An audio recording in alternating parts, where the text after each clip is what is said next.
This episode of the We Like Shooting Show is brought to you by Faxon Firearms, Black Rhino Concealment, Swamp Fox Optics, Manticore Arms, and Brownells. Welcome to the We Like Shooting Show, episode 344. Tonight we're going to talk about another one of us falling prey to the Caniks. We're going to talk about SHEMAGH's Marlin 60 space guns, long-range shooting, and more. And our panel tonight, checking in from district. What district is it, Aaron? 6? District 6, we got Jerambe Pozderac, River's Edge, Tactical and Range. We've got Aaron Krieger checking in from Michigan, which is also District 6. Savage, I don't even know. He's the commie district. Savage 1R. 9. We've got Nick Lynch checking in from Colorado Quarantine Zone. My name is Shawn Heron, and I want to welcome you all to the show. Before we get started, Aaron, how's it going, man? Great, man. Everyone over here at Krieger Home is healthy. Okay, that's fantastic. Jeremy, everyone holding up there in Ohio? Yeah, I've literally done nothing special. I've changed nothing about my habits, and everybody's still fine because this is all. All right. Savage, what about you in the Washington Quarantine Zone, which is the big homeless district? That's the west side of the state. Oh, you're on the other home type. Oh, they have homes where you're at? Okay, well. Most people have homes here. With the O. That's very exciting. Savage, everything okay out there? Yeah, things are locked down in an interesting way. We don't go out as often. I'm home. I'm able to work from home in both my jobs, which is fortunate. A lot of people are not as fortunate, and so we are definitely experiencing some joblessness, and so things can get weird here. Yeah, you know what? I think a lot of us are very fortunate to be working right now. Yes. A lot of people aren't, so... I know, like most of the people. So it's funny is all my kids, everyone in our family is working business as usual, essential as it were, except for the one that is in healthcare. Oh, really? Yeah. No shifts during the month of April. That's crazy. Wow. Yeah, I know. And this is someone who graduated from nursing school, what do you call it? Radiologist. Radiologist or radiotech? Radiologist. Wow. No, radiologist or radio, like an X-ray tech. I don't know. Radiologist. No. That's the doctor. An X-ray tech. Yeah. How about a radiological tech? Chris, yes, very much. But anyway, that she's the only one who is not working at this point, non-voluntarily. So take that for what it is. Cole, what's going on in Utah, man? Everything crazy?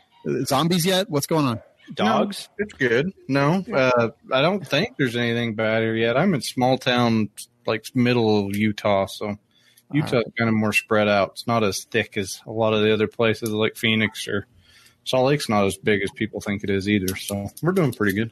Good, man. Nick, how about you? 2 doors down for me. I'm okay because I've been avoiding you. Dude, I've been avoiding you like the plague. Mm. I've been avoiding you so hard you don't even know. I've been avoiding you because you have the plague. I avoided you so much, I've actually deleted all your contact information. Dude. Good. That's funny. Well, yeah, everything seems to be good here in Colorado. Everything's fine. I'm still keeping an eye out for zombies, but so far so good. I will say that I'm down to 5 rolls of toilet paper. So this might be a problem. I do have a lot of We Like Shooting shirts, and I'm not saying that I'm going to wipe with them. I'm just saying if I try to give you one in 3 months, do not take it. Or pay $5 more because it's got some of that SSB on it. I was going to say, at least, worst case scenario, you have Jeremy's blanket memories you can fall back on. First thing I want to do tonight is talk about Swamp Fox Optics. Actually, they just reached out, and we're going to do a torture test of an arrowhead and really that up. And I said earlier that every time I throw the optic in the torture test, I'm going to scream yeet. And no, it should be a lot of fun. I have been really happy with the arrowhead so far. The blade we were going to take out to the range on Friday, but it decided to snow in spring, so I don't know. But we'll have that out at the range very soon. The new pistol optics should be coming out in about a week, and that's going to be the Liberty and Justice. And it's all available. SwampFoxOptics.com. Coupon code WLS is life is going to save you 25% off. And yes, that is 25% off, a quarter off the entire cost, just because you listen to this show.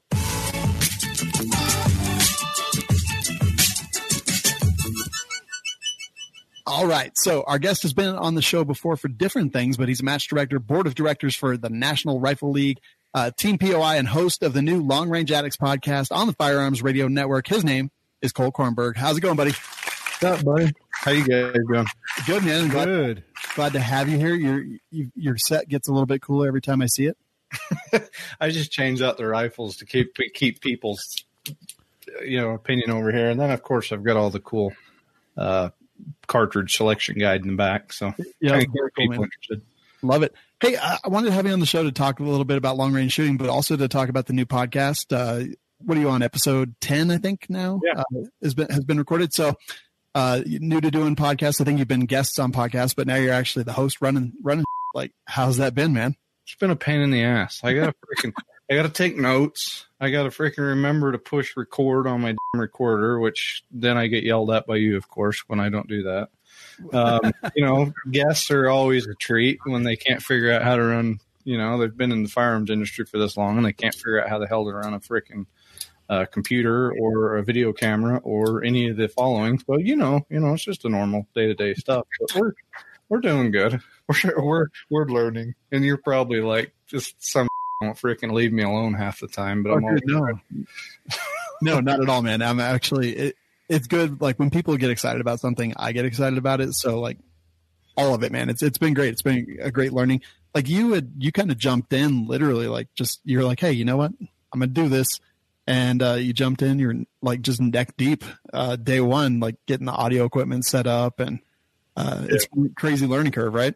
Episode 2, I'm like, what in the hell did I do? That kind of, but we're doing good. I mean, we're learning, and one thing I'm kind of taking away from you guys is bringing on more people to create more talk, and bring more questions and more things into it, because there is a lot of stuff that people don't know about long range shooting. It's a totally different aspect than just going out there and shooting a little piece of steel at 25 yards or something. There's a lot more math that goes into it, a lot more thought and skill, in my opinion. But I still can't shoot a pistol, save my life, so I guess I can't say skill. No, man, there's so much to know about it, and I want to get into that just a little bit. What's the response been? People like enjoying the show so far? Are you getting some feedback? Yeah, so far we've had some of the bigger names in the industry on, like Phil Casson. He owns Masterpiece Arms. We've had Emil Praslik. He came on. He was one of the instructors of the Army Marksmanship Unit, taught wind reading and different things. And it's just kind of imparting knowledge, and that's the hard part, is taking somebody that knows so much and then kind of not necessarily dumbing it down, but helping new shooters understand what the hell we're even talking about, because it'll go way over a lot of people's heads. Yeah, for sure. What's your goal with the Long Range Addicts podcast? Just freaking get people talking, get people interested, and hopefully help some people out there learn shooting. As far as we being a marketing guy, we all know that we're under attack in the industry. We're losing hunters at a higher rate. We're losing kids coming up because they're too busy playing video games, and I want more people to be involved in the shooting aspect of things. And between 5 and 10 years ago, there were no long range shoots anywhere. Like, you couldn't get on one. Now there's one every weekend. Well, there was until this happened, but right. There's plenty of places for people to get involved, get off the freaking couch and go do something. But I think a lot of it is people get they get scared because there's so much to think about. And I kind of want to help people understand that it isn't that hard to get involved in it. You just got to take it step by step. Yeah. And I definitely do want to talk about that tonight. Why do you think? Well, I would say a lot of problem with, especially the long range stuff, is you end up with a long range every long range competition ends up being geared towards people who are going to learn to study it, who are going to learn to do the 1,000-yard plus shoots. And there's some people that don't want to do that. They want 500, 600, decent size. We're not talking I've been to like a eliminator match where it's a 12-inch by 12-inch steel plate, and the closest target was 480 yards, and the farthest was like 1,200. Mm-hmm. That's not most people. If you want to do like a amateur, quote unquote, long range, mid range, really, say 300 to 800 yards. That's where you're, that's like sporting clays that aren't on really high end, places. It's a place for people to go and hang out and do a thing and also hang out and shoot and not feel bad about not being the best long range shooter, god super secret Squirrel sniper guy. You know what I mean? Yeah. No, and I think what a lot of people don't understand is the National Rifle League created a whole new section called NRL 22. So they understood that not everyone has access to 1,000-yard range, especially back east, where most ranges are limited to 200 yards at max. So the cool thing is you can take a 10-22, you can take, your CZ, you can take out, and there's different classes. So you can actually compete. If you've got a bottom of the line base class rifle, you can compete with the base class people and so forth. So it kind of takes that, gets people interested in it. And I recommend a lot of people start out that way because it's not quite as crazy and competitive as the long range shooting. It's totally different. And there's smaller targets, of course, but you're not no recoil, you got less wind, you got different things like that. And to me, that would probably get a lot more people involved. And I think that's kind of why they did it, for the women and the kids and everybody to get out and do something. But I get what you're saying. It's hard as hell, but it's also hard as hell, even out here where we have so much room, to find somewhere to even shoot that far. I mean, I've done leagues, quote unquote, leagues at my indoor gun range. And people did not like it when I made it hard. They wanted something challenging, but not hard, not something that was beyond most people's skill level. And that's where I find a lot of long range competitions. There's a place near me, Thunder Valley. They go out to 2,500 yards, which is great if you're that guy. The guy who owns it, Tom. The guy who owns it was like a former Marine Corps sniper. He holds a world record for like longest cold bore shot. But he's that guy. Well, yeah, you can get way into this. And the cool thing is like I host a national match, which is a 2-day match. There's a lot of big name people. It's like it takes it another step. But it's amazing how many of the 1-day matches around are a little bit less daunting to try and get into. And there's the cool thing about it is there's a lot of people within it that are going to step up and they're going to help you. I went to one a couple weeks ago. Somebody just talked about my short bus. If anybody's seen my short bus, everybody's talking about that right now. Looks amazing. Yeah, it's freaking nuts. But I went to a match and just kind of walked through it. I didn't even shoot. And it was amazing. The shooters that shoot a lot were standing there with people single feeding and trying to learn how to shoot. And that was what was so cool about it, was they were actually, welcoming to these people and not putting them off. And that was one reason that got me so far into long range, was it wasn't necessarily all about the shooting. It was about the people that I was hanging out with. Yeah, I've heard that about a lot of, and I mean, it's kind of that way in 3-gun to a point, or at least it used to be when I shot 3-gun a lot, and USPSA kind of the same when I shot it a lot. But even those are like, getting into any kind of competition it's a little bit intimidating. You don't really know what it's going to be like. You don't necessarily know what the gear is. You do a lot of research, but then you get there and you're like, cool, everything that I have sucks. Yeah, Aaron got DQ'd his first time. happens to us all. Yeah. It depends on what you've been DQ'd for. Breaking the 180. I didn't break the 180. That's you. Yes, I was there. So was the match director that DQ'd you. So was I. And the match director shot his own gun. I take no. I don't think he was in a position to be judging other people. Isn't that his job? I think it is intimidating, and Cole, that's kind of what I wanted to talk about tonight. You mentioned just a few minutes ago, kind of like step by step. Like, I definitely want to do some more long range shooting, but God, dude, like even like what we do, like I'm so intimidated by everything. I'm like, Jesus, this is like a whole new freaking. I'm gonna have to go spend like thousands of dollars and get all this like knowledge of which there's. I mean, you're pulling a pistol. You basically once you master the fundamentals, you're doing fine. But this is like a whole new thing. It's like different stances and different things that you have to consider, and math and dope books and zero. And and just kind of all that stuff. I wondered if maybe we could talk just a little bit about kind of step by step, like the keys to getting started, the things that you really think are important for someone who's just like, hey, I want to shoot long range and possibly do some of the smaller competitions and things like that, just to kind of add some more tools to my toolbox, if you will. Yeah. And kind of where you can skimp, where you can't skimp, and kind of like just stuff like that.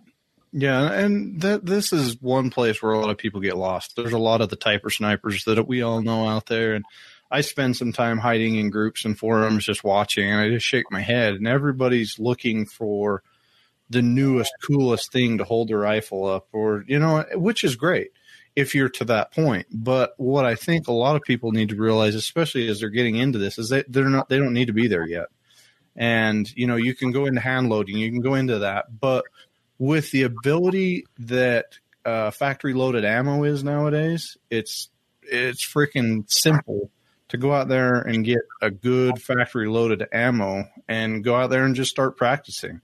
A lot of these guys buy the auto tricklers and all the fancy to reload, but that's kind of a few steps up beyond where you're trying to look. I guess we could start out at rifle selection. Now, there's a lot of big companies out there that have actually started to produce some less expensive rifles that will compete.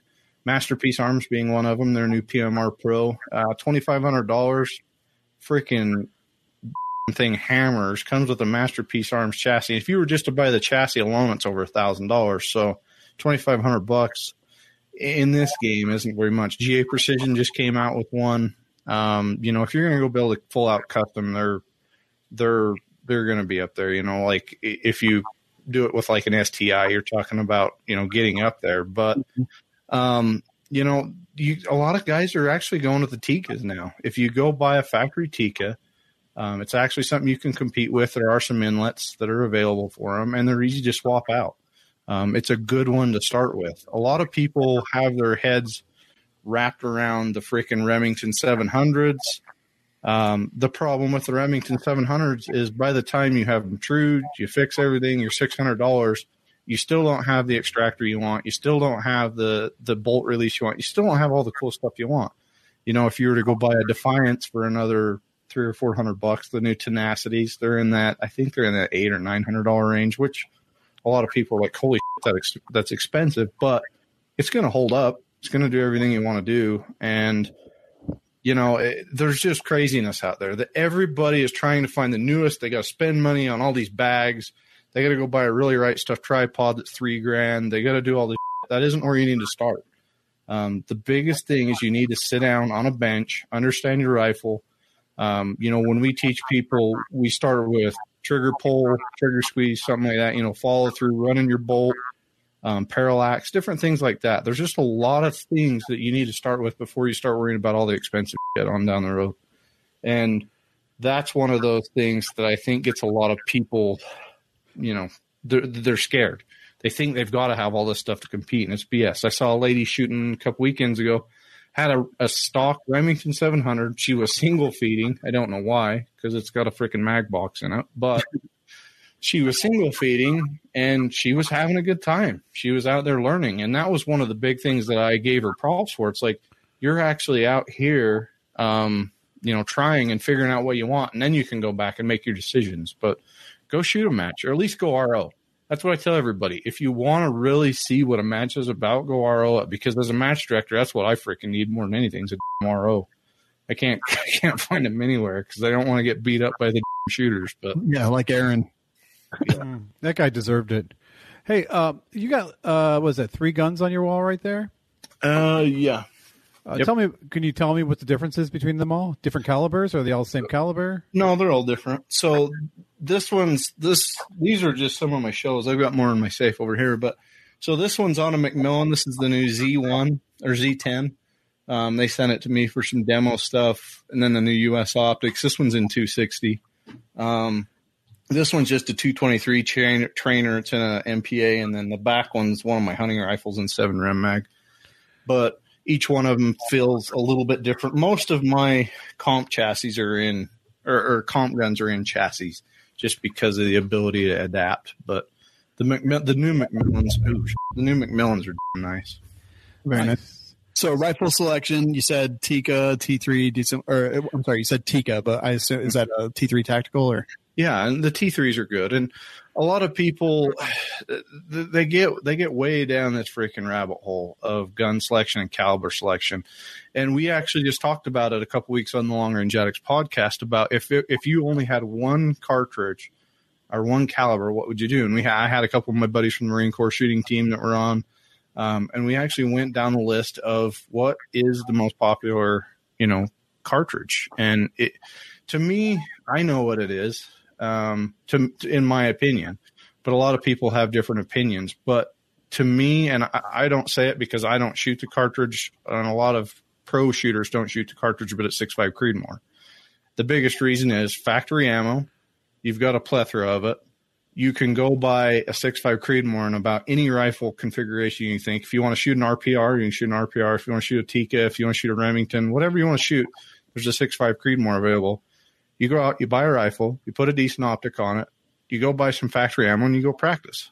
And from there, you can understand or upgrade to whatever you want. All right. So rifle selection, and then do you recommend just like a standard stock, or is a chassis the best way to go, or is it just kind of based on what your budget is, or what? Everybody has their own feel. I don't know, probably you can't see it, but on this Masterpiece Arms, it's got what he calls the enhanced vertical grip.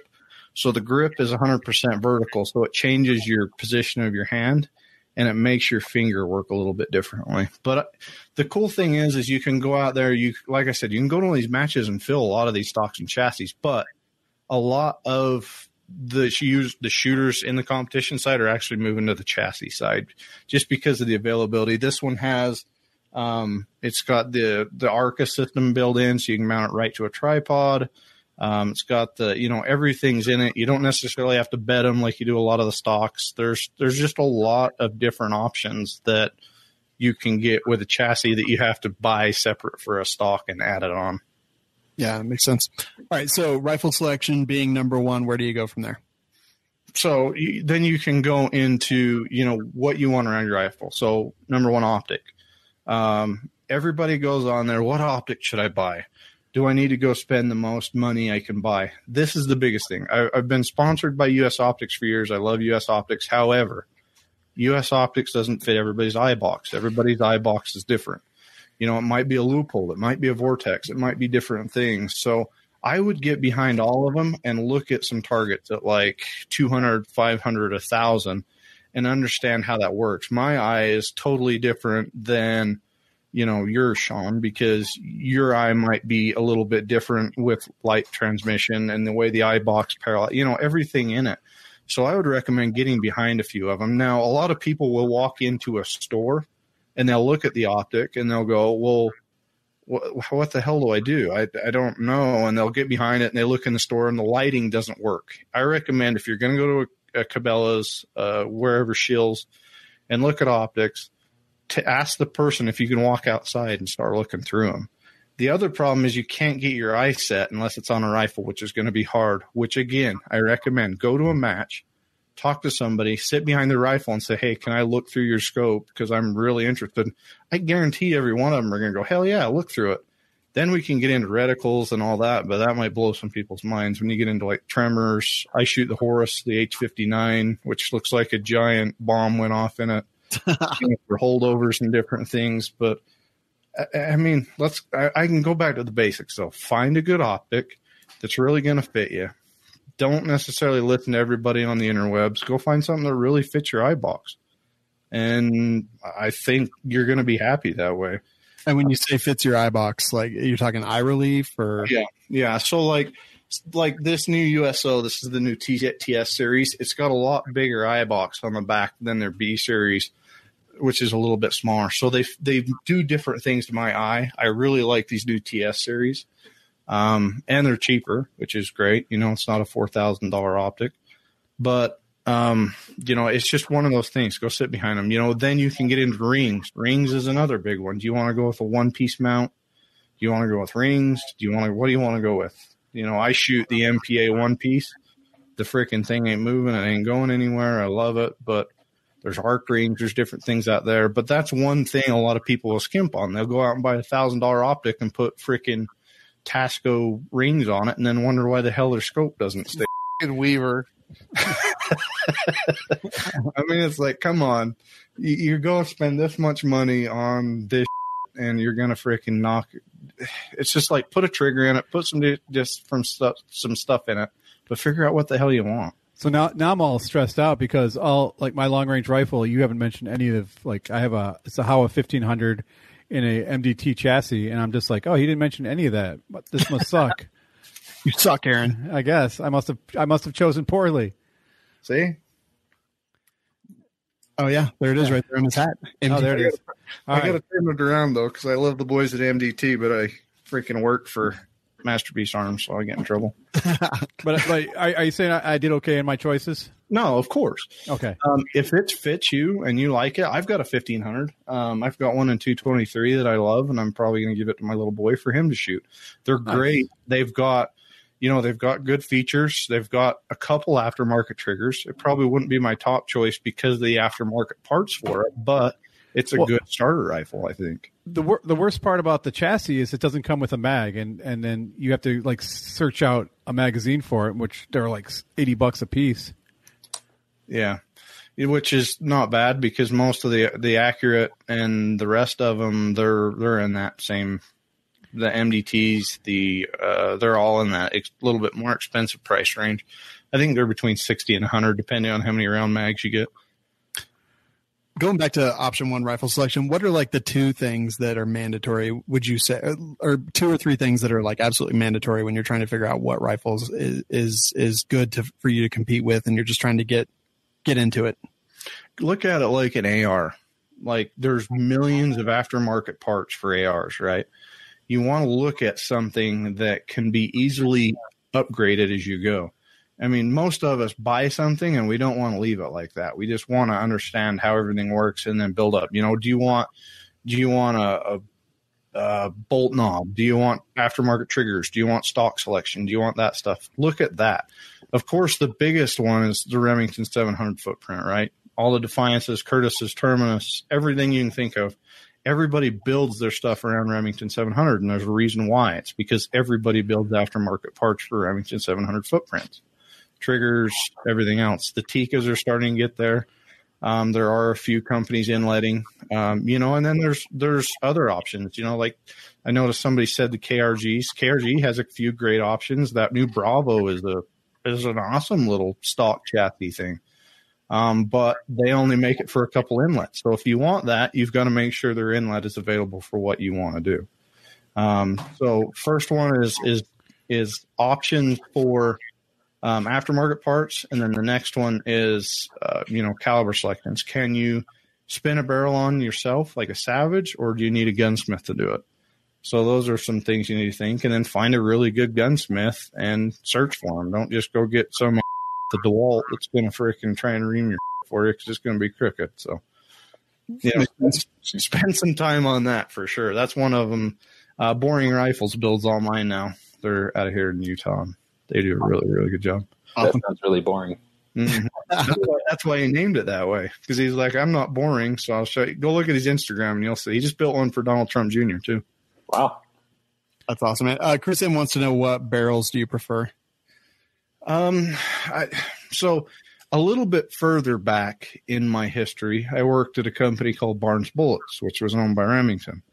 I was one of the ballisticians there. I was a ballistician for 6 years. I spent years with barrels. There were some barrels that I don't necessarily want to tell you to stay away from because they're still good friends of mine. But my top choices would probably be Benchmark, Proof, Bartline, or Hawk Hill. I know makes some good ones.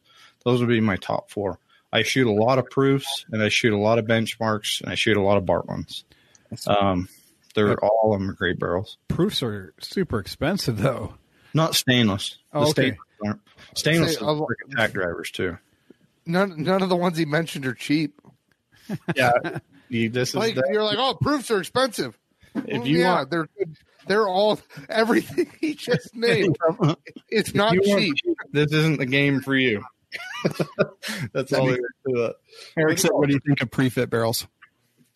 Prefits are good. It kind of depends. I would rather have somebody chamber it and fit it 100%.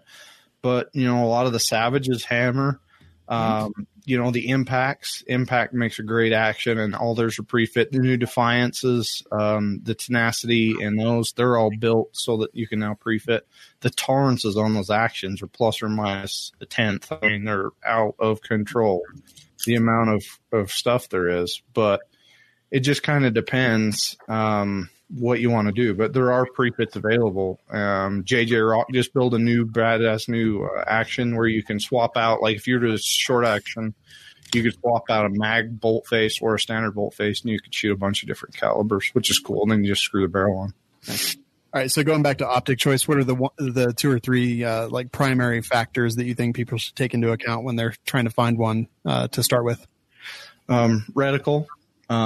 Clarity, and again, that depends on your eye. Your turret selection, are your turrets crisp or do they feel spongy? Are you 100% sure of what you're doing when you dial? After you put all your data in your calculators, are you sure that that's going to do it? And, the top are definitely the Collis, the Night Force, the new NX8s, they're badass, the US Optics. All of them are kind of in a race to the top now, and they're doing great. And they're also releasing a lot of high quality optics that aren't nearly as much as, some of their others. Like I said, my original USOs were around that $4,000 mark per optic, and now the TS series, I think MSRP on them is, don't quote me, I think they're like $1,400 or something. Dang. Which, they're all right, but you're definitely going to want to upgrade. The Z comps, a lot of guys are going to the Z comps. There's a lot of great options out there. And then again, that changes when you go to 22, what they parallax to, what they do. 22 is a whole other ball game. We can spend a whole nother podcast on, but geez, I know. And if they want to do that, they can just go listen to the Long Range Addicts podcast. Mm-hmm. So let's see. We've got rifle selection, aftermarket options, caliber selection. Then we've got optic. We've got clarity, reticle, and how the turrets feel. What's next on your list? Triggers. Triggers is a big thing. That's probably one of the last things that it is. It's your user interface towards the gun, right? You don't want to be jerking on it. You don't want to be, freaking manhandling a trigger, that's 8 pounds. You don't want to do that. You want to be able to feel a clean, crisp break, no creeps when you pull it, and then all of a sudden it breaks and scares the shit out of you. You want it to do the same thing each time. On the top are definitely the Timneys and the Trigger Techs and the Bix and Andys. Those are probably the top 3. Of course, the new Hit from Timney's one of my favorites, and the Diamond from Trigger Tech. Those are both those are top 2. I've got a couple of those in each a few of my comp guns. This one of these back here has the Timney Calvin Elite adjustable, which I really like. It's got different trigger shoes, so you can adjust it to yourself, which is badass. So that's one big thing. We can also go into apps. Apps is one of the biggest things that you need to really research when you when you get into the long range game, because you can be as smart as you think you can be, but when it comes to understanding ballistics, BCs, wind, different things like that, your app system is probably one of the most important parts. It's pretty much everything you put in and tells you what the hell to shoot. And if you don't understand what to put in, how to put it in, and when to put it in, you're screwed. So, a tenth off at 1,000 yards, or, a couple tenths off at 1,000 yards, it becomes a lot over time. If it's a tenth off at 100, it gets further and further out as you go. So spending the time understanding that, whether it's, out there buying a Kestrel that can read wind, which I have, it's 5700. I love it. It's got the applied ballistics system in it.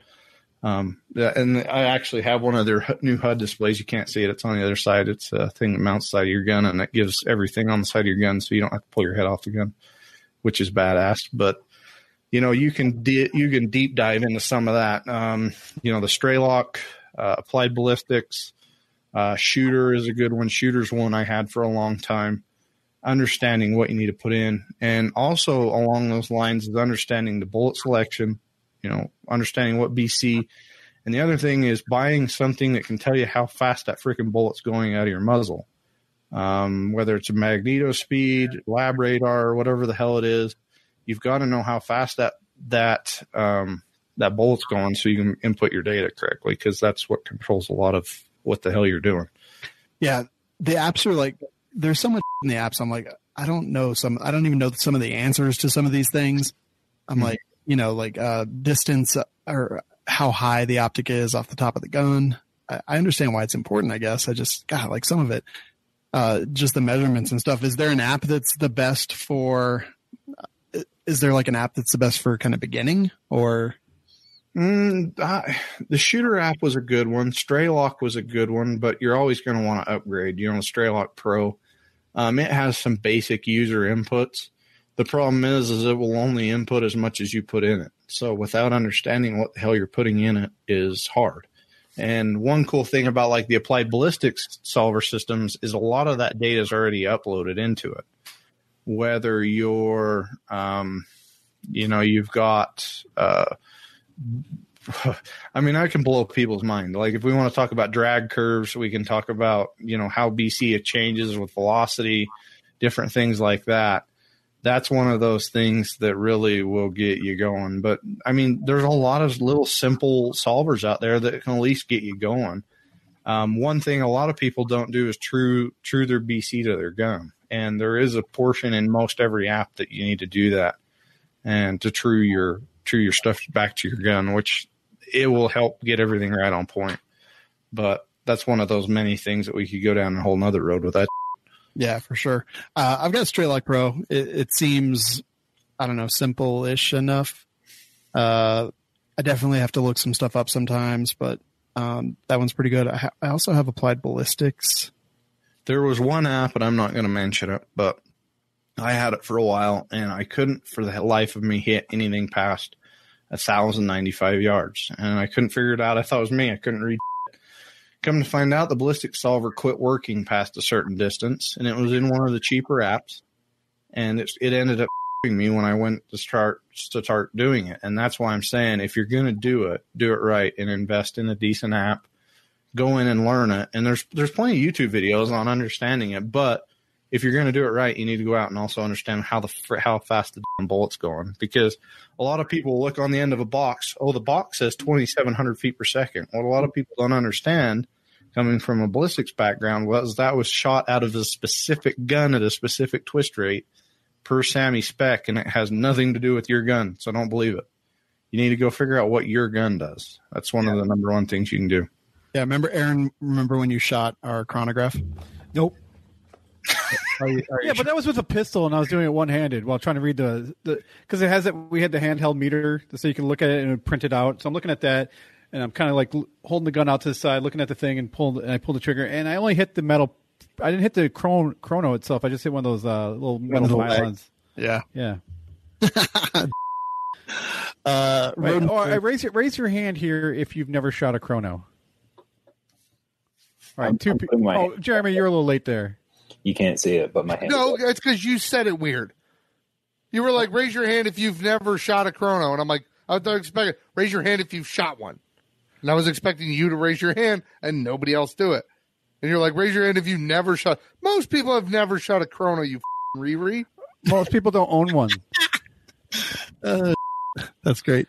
Roden says, Cole, every shooter I know, including me, are playing with our ballistic coefficient instead of tweaking the MV on the Kestrel. Thoughts?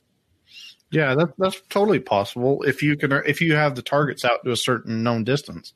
A lot of people don't have the targets out to a known distance, so they can't true all that up, which is harder for a lot of people. I have magneto speeds, which are my favorite, but you can true backwards if you have the distance to be able to true backwards, which a lot of people can do, and it's actually very accurate because then the ballistic solver figures it out backwards, which is awesome. I noticed somebody else mentioned the 4DOF, which was built with Hornady. Hornady built that 4DOF system, and it's pretty badass too. I haven't had the chance to play with it yet, but I've heard a lot of good stuff about how it solves. It's pretty badass. Very nice. All right, so we got rifle selection, optic selection, triggers, apps. What's next?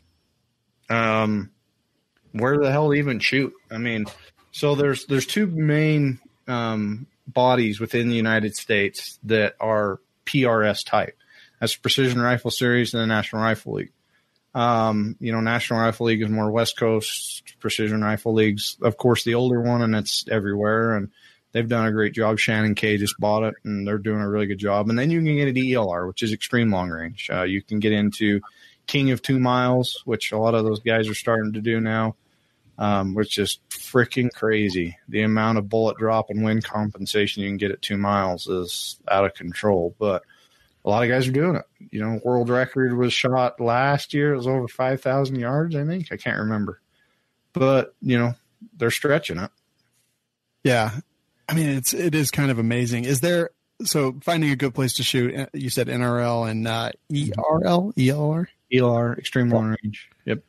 So those are some good places to find ranges and stuff like that. Like I've got 1,000-yard range here at one of my local ranges that I'm a member at, but it's one that you could possibly imagine. So you go up on a big hill and you're kind of sitting there, and then the targets are in iterations all the way out to 1,000, but they're also on big hills. So you can never see your hit, because your hit, if you miss, like it's not on the berm right in front of the target. It's like 300 yards past it, because all the targets are up on little rises. It's the worst. What I recommend on that is what we call burning around. So at the bottom of the target, like towards one of the posts, you burn around and see where it hits, and then you can kind of adjust from there. A lot of shooters do it because they shoot something and they can't see where the hell it's going. So they'll burn around, see dust kick up, and then understand what the wind's doing, because wind at target might be completely different than where you're standing, which happens all the time. Oh yeah. Yeah. And there's no flags either. So that's extra special. I'm just a fan of screaming out, no impact, no idea. All right, guys, raise your hand if you've never not shot a chrono. If you've never not shot. Wait, no, I haven't. No. Yeah, you should raise your hand, Aaron. I did. Yeah, there you go. I'm so confused now. I don't even understand. I know. I'm trying double negatives to see if I can throw you guys. How important are rangefinders? It depends. If you're a long range hunter, you got to have one. If you are you on a known distance course? Yeah, that's one of the big things. If you're just a PRS shooter, most of the distances are already out there and you know what they are. You just run them through your ballistic solver once you've input all your variables, depending on what you've got. But I always have a rangefinder just in case, because even as a match director, every once in a while I'll screw up. I try to range a target 4 or 5 times. Sometimes I'm not 100% perfect, which, it happens. You could get into that. I mean, the SIGs are good. The PLRF, we can go down a whole nother rabbit hole with how much them freaking things are, because they're expensive as hell too for the really nice laser rangefinders. Yeah, for sure. Okay. So like rangefinders, what about wind meters, like Kestrels? I got a wind meter off Amazon. It's like $20. I hold it up. It's got a little turn wheel that spins. That's probably not suitable at all. It works fine if you want to read wind, but again, it goes back to that variable. What is the wind at the target? Because you don't understand that. Yeah. And if you listen to Emil Praslik's, I don't know if I'd recommend anybody, because it might freaking mess with a lot of people trying to understand what the hell he's talking about. Because wind reading it's still with me. I mean, you can be the best freaking shooter at 200 yards, but wind will kick your ass every time. And that's one of those things at 22. And a lot of guys will build 223 trainers because of that reason. They want to know how the hell to read wind and understanding wind. And that's one of those big freaking factors. But the Kestrel is a great one. The cool thing about the Kestrel is it also reads all the variables around you. When you have an app, go ahead. Go ahead. Finish. When you have one of the things that you go. Okay.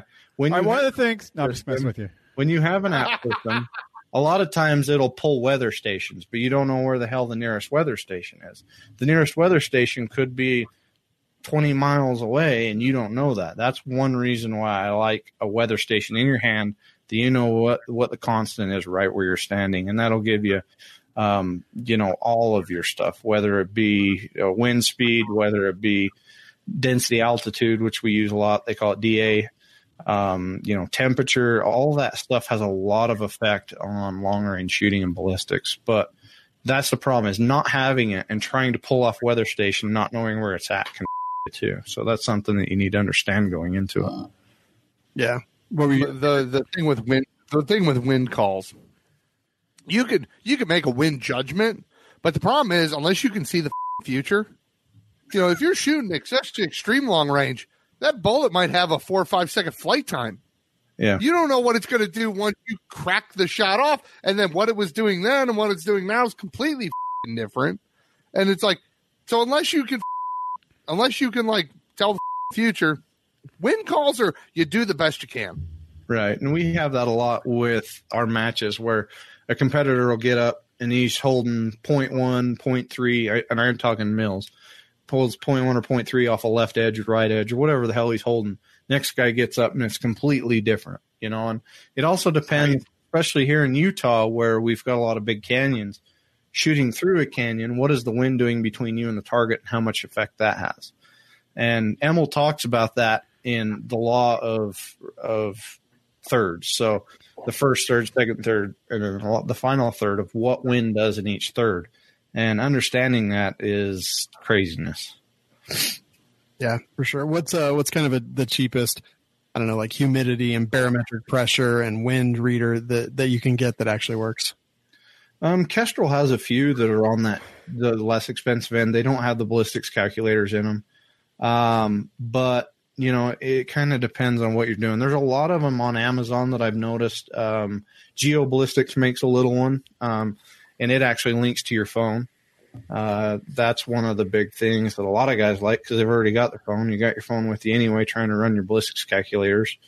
So it just kind of depends. But me personally, I choose Kestrel, and they've been a big factor in helping me out too. They just sent me, like I said, that HUD and then a 5700, which is awesome because I'm still trying to friggin' learn how the hell to run it. So that's pretty epic. All right, so figuring out where to shoot and stuff like that.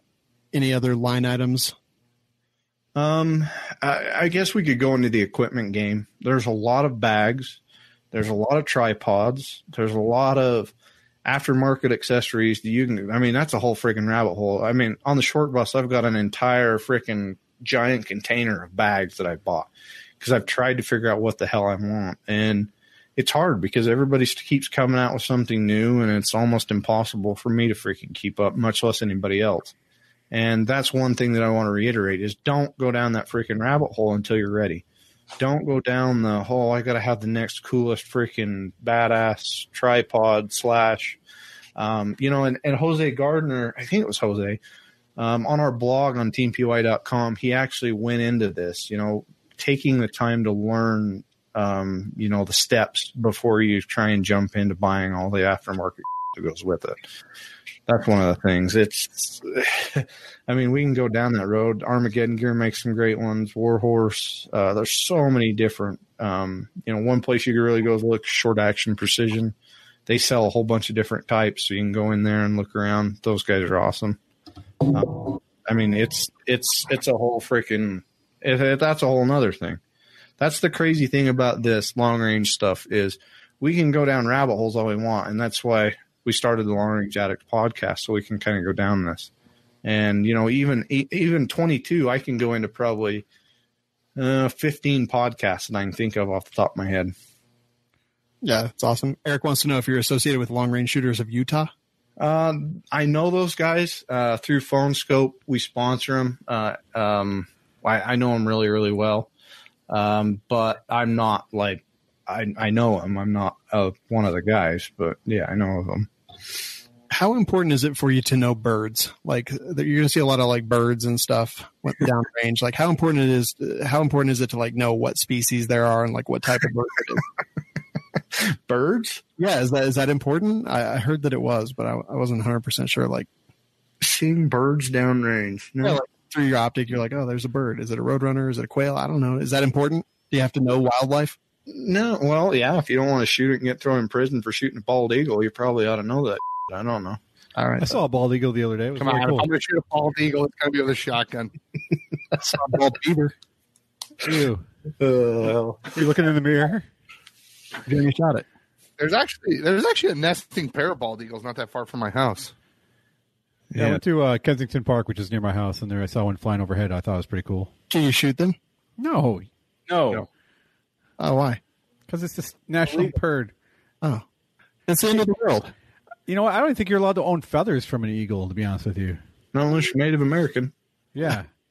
I'm sure that if I killed an owl with my truck once on accident. I was just driving and wham, hit a fucking owl. And they wouldn't let me get the body stuffed because I'm like, look, it's dead and natural. Like, well, natural. Got hit by a truck, but like it's already dead. I didn't do it on purpose. I called ODNR to let them know, and they're like, yeah, shoot us a picture of the bird and everything. I'm like, here it is. And they're like, okay, that's this owl, whatever. But they're like, all right, yeah, just throw the body away. And I'm like, can I get it taxidermy? And they're like, no. Like, why not? Like, they're like, yeah, no. Like, that's dumb. It's already dead. I've been keeping it in the freezer for 3 days just so I could Eat it later. Did you eat it? I didn't eat it, but I was going to get it stuffed and have. Dude, how sweet would that be to have? I forget what species of owl it was, but it was cool. There's a picture on Facebook somewhere. That's awesome. So, getting back to Cole. I want to know more about this owl. That You're the Jerambe one had. that frickin' took it off subject. What the hell? That's whatever. No, I mean, that's awesome. Like, this is so intimidating. Are there good like groups and stuff that people can join just to like, I don't know, where beginners are welcomed? I know that sometimes there's like online communities and stuff are not the nicest places. Is there places people can go? Like, clearly they listen to the Long Range Addicts podcast. But where else can they go to find information and just kind of like pick this stuff up as they go?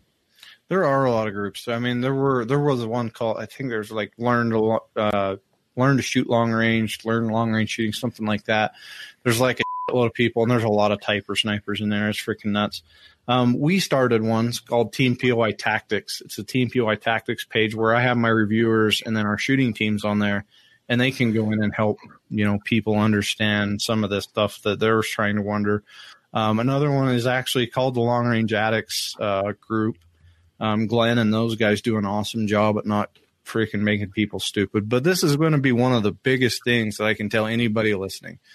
Don't be that idiot that goes in there and says, hey, tell me which scope to buy. Tell me you're going to get attacked every freaking time. It's like, go in there, do a little bit of research on the beginning of what the hell you're going into the group for, and then say, hey, Night Force NX8 Leupold Mark V.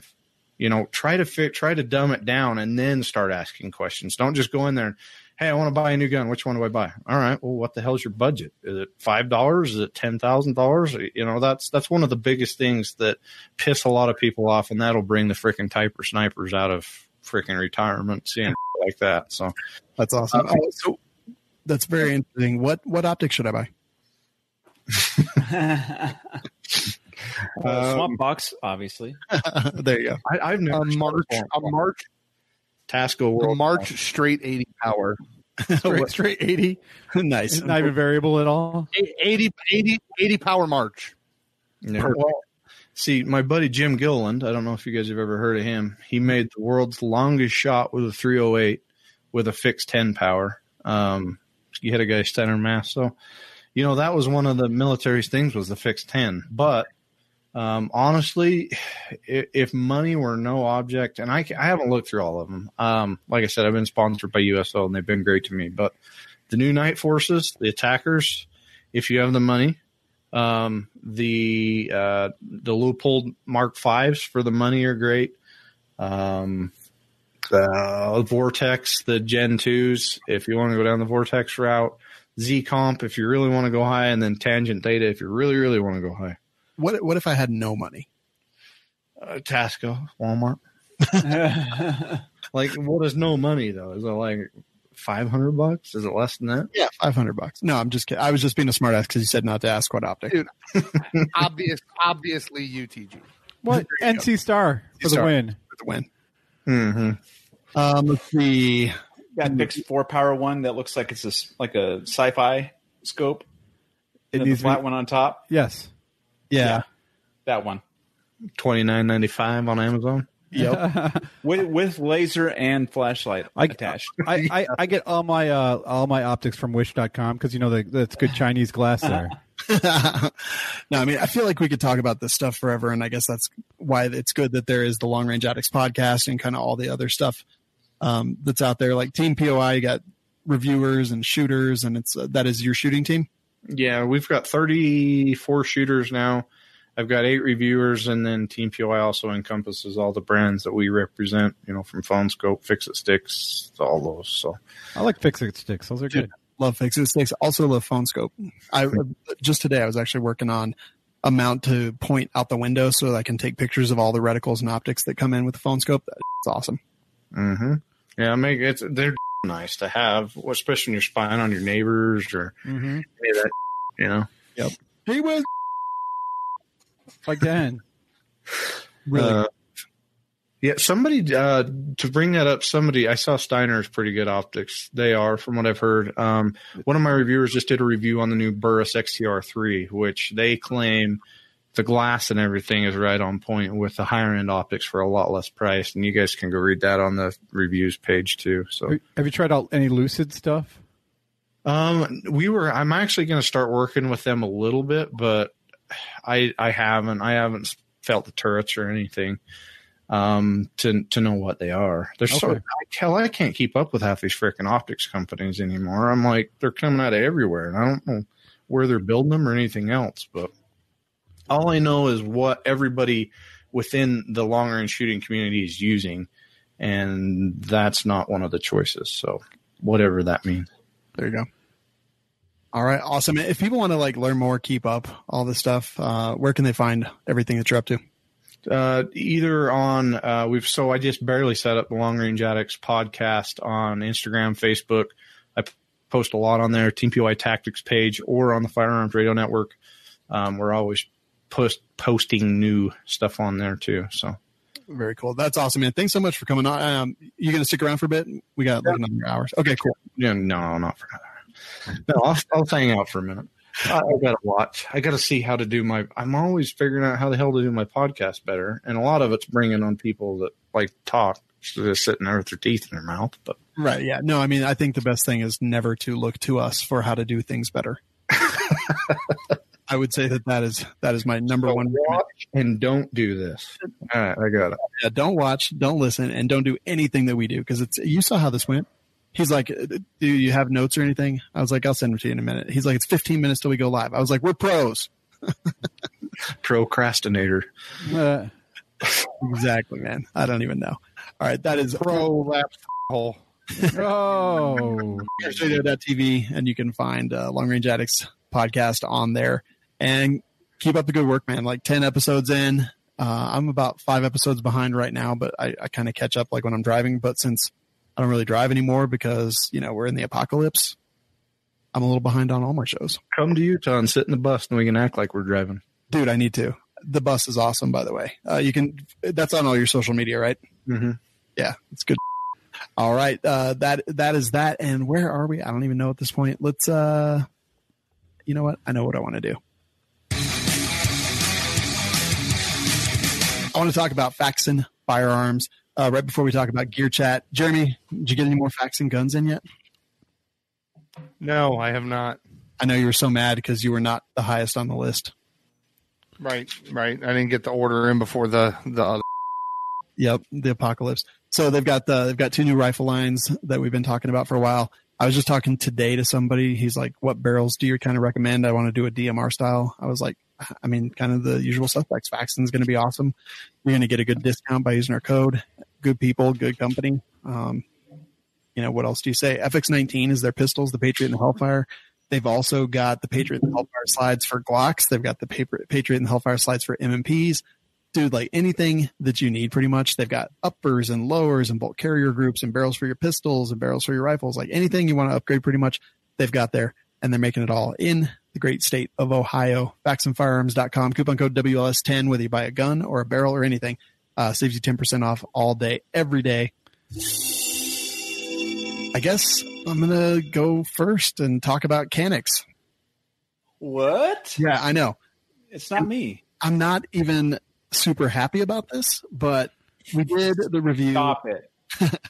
We did the review on the Canik TP9SF Elite Combat Executive, and I really liked the gun. It had like one or two things that I didn't love about it, but then when the China virus apocalypse happened, people were hitting me up and they're like, I want something that's like not expensive, that can hold, the legal amount of rounds that are allowed in Colorado.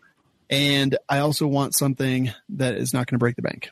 So something that's good, has good round counts, and isn't going to break the bank. And there's just not a whole lot. I was like, okay, well, we can get a Glock, $400 or $500 depending on what you want.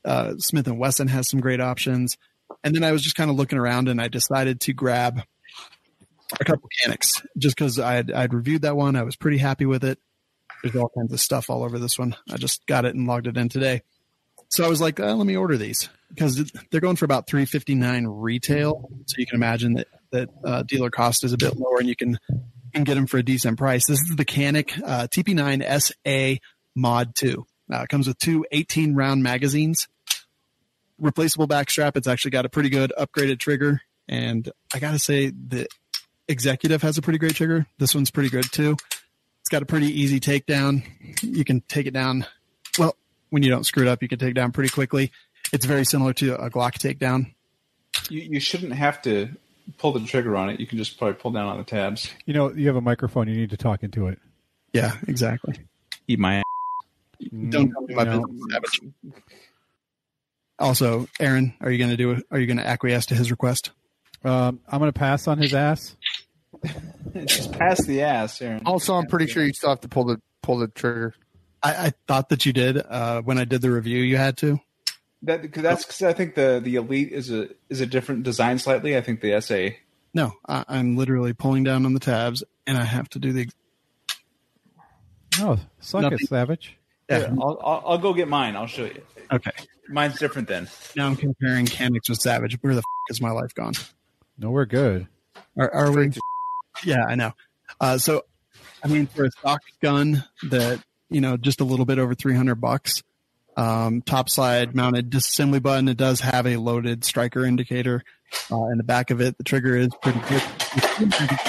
Jesus, Savage. It comes with a retention holster, and also it comes with a cleaning kit, comes with a mag loader, and also comes with a paddle that you can use either way on the holster, so it can be inside or even outside. You can. It is ambidextrous, so you can turn the mag release around. And again, I was just like, I'll order a couple of them. So I got a couple in. Took me forever. But now that I finally got them in from my distributor, I literally had someone come in today, and I was like, I literally have one gun left in stock, and I want it. So if you want to buy it, it's going to cost $600. And he said, okay. And I was like, I was trying to price it out of your range because I kind of want this thing. But I know Savage loves Caniks, but Jerambe, have you touched them? Have you messed with them at all? I've shot a ton of them, man. For the Turkish made guns that they really did do a good job.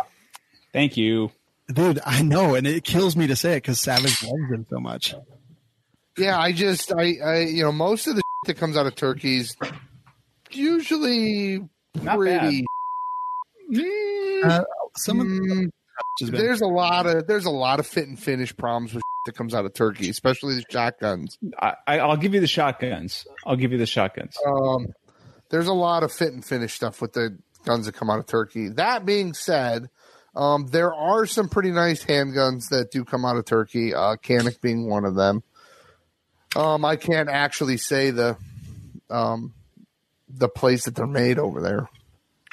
Yeah, I mean, I don't know, and it's probably not super important. Yeah, it's got a good grip size. I was having Angel hold it, and the grip size was comfortable for her as well. It's got decent texture and stipple. I don't necessarily love the stipple on the back strap or the front strap, but the one on the side is fine. Not too aggressive. We were arguing if it was more CZ75 or more Walther. Walther.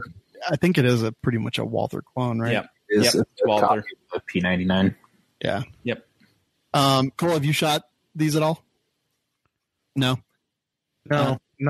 Pistols is a whole new thing to me, and I just got one of the maybe I don't know. Have you guys seen the IWM Asadas? Yeah, I got a bunch. Yeah, of I just sold one. I have one sitting next to me right now. Do you like them? Nope. I got like 6 of them. I don't like it because it's too heavy and the slide is too shallow. It's hard to get a grip on there when you're trying to pull it back. See, as somebody for long range, I don't know. I probably need to watch your guys' podcast more to understand half this. You can teach me, and I'll teach you. Look, trade. All right, deal. But listen. I mean, I love the way the gun looks. I think it's a beautiful, sexy looking gun. You'll start your rifle before Aaron learns anything useful. So, but I mean, it's a beautiful gun. It just it doesn't function. It wasn't ergonomically created well. Dude, I just sold a Masada and I played with that thing for like 3 hours the day it came in. I fucking love that thing. You want to buy mine? Just what about these? Did you pay for it? That's not what I asked you. Is that a double? Cole, is that a double dog? That's the new 10 millimeter from Devil Log. I bet Jeremy wishes he had a 10 mil.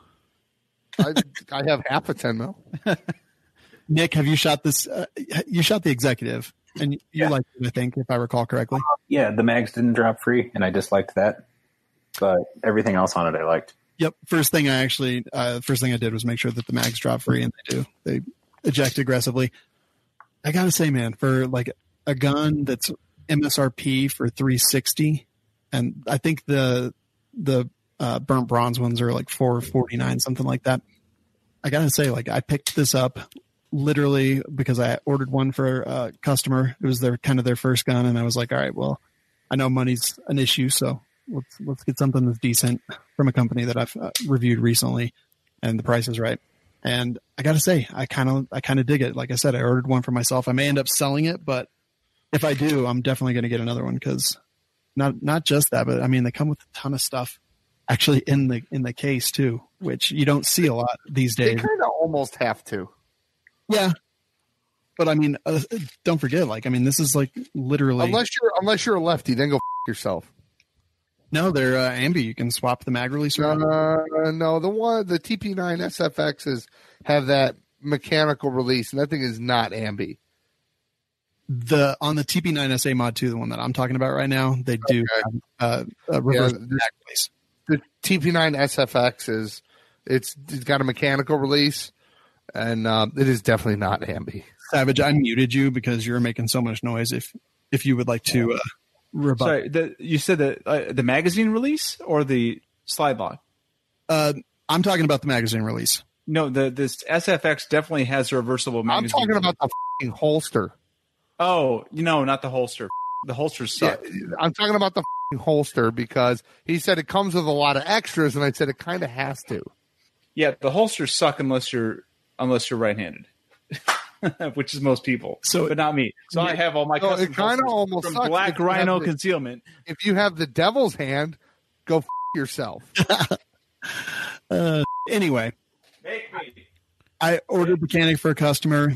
The story is that I ended up actually really liking it, and I might keep the other one that I ordered for myself. I really like it, man.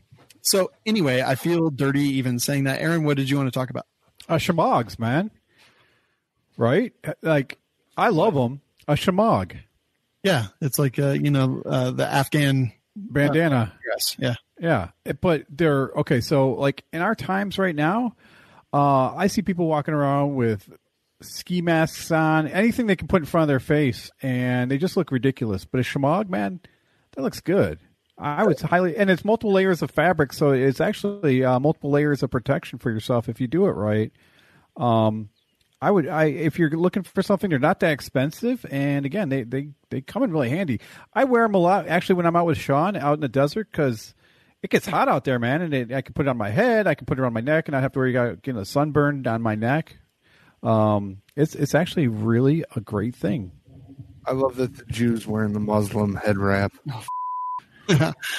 Which one of you guys is logged in as WLS and is typing? Not I. I know because it's smart. So it must be Nick. No. Is it Jeremy? Not me. Savage?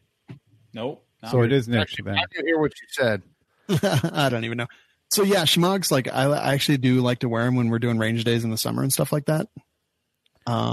I feel tactical as hell, which I hate.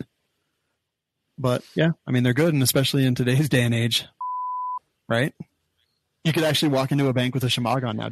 Do it, bro. Yeah, it's crazy. I feel so bad for security guards right now because everyone's wearing a mask and gloves. Right, and I was at the grocery store the other day, and my wife picked out a couple bottles of wine, and I'm going through the thing, and they're like, "Can I see your ID?" And I'm like, "What?" And I realized I'm like got a mask on and all this crazy stuff. I'm like, "Oh yeah, you don't even know what I look like." Yeah, you're like, "Hey, Santa Claus." Right. So yeah, I just gave her my ID. We're good. Nice. So cool. That 10 millimeter Devil Dog arms. Tell us about that. It's the newest. So we got bugged a ton for trying to come out with the 10.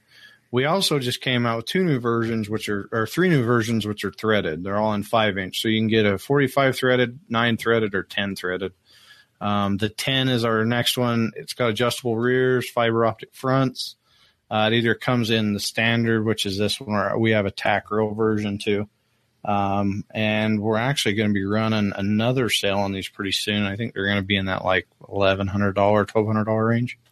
And then, Mr. Guns and Gear just did a review for us on the 9.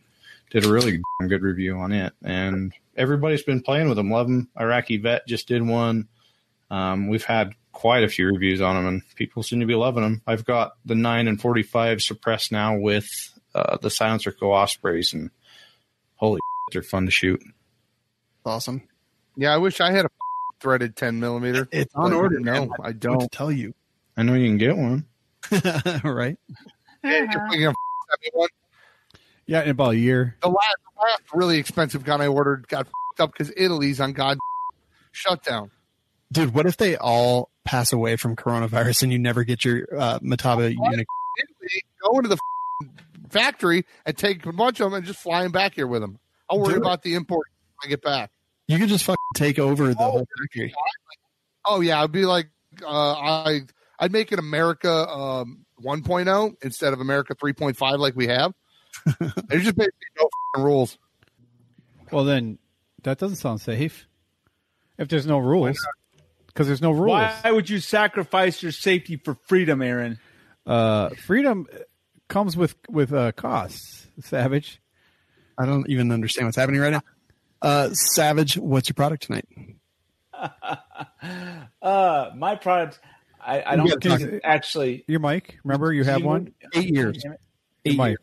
I thought you muted me again. Okay. My product isn't actually necessarily a product, but it is something that is out there in the wilderness, and I kind of love it because it took a lot of ingenuity to make this thing, and it's interesting looking. It's an absolute abortion, but I love it. So what this guy did was this actual guy, he had an idea where he would take 2 Marlin 60 tube-fed 22 long rifles, take them apart, use the barreled actions, and kind of invert them so there's one on top of the other, both opposite side facing, on top of each other, and marry them inside a bullpup chassis. So I think he has 2 triggers in this thing somehow, and he's able to shoot them individually, but also at the same time.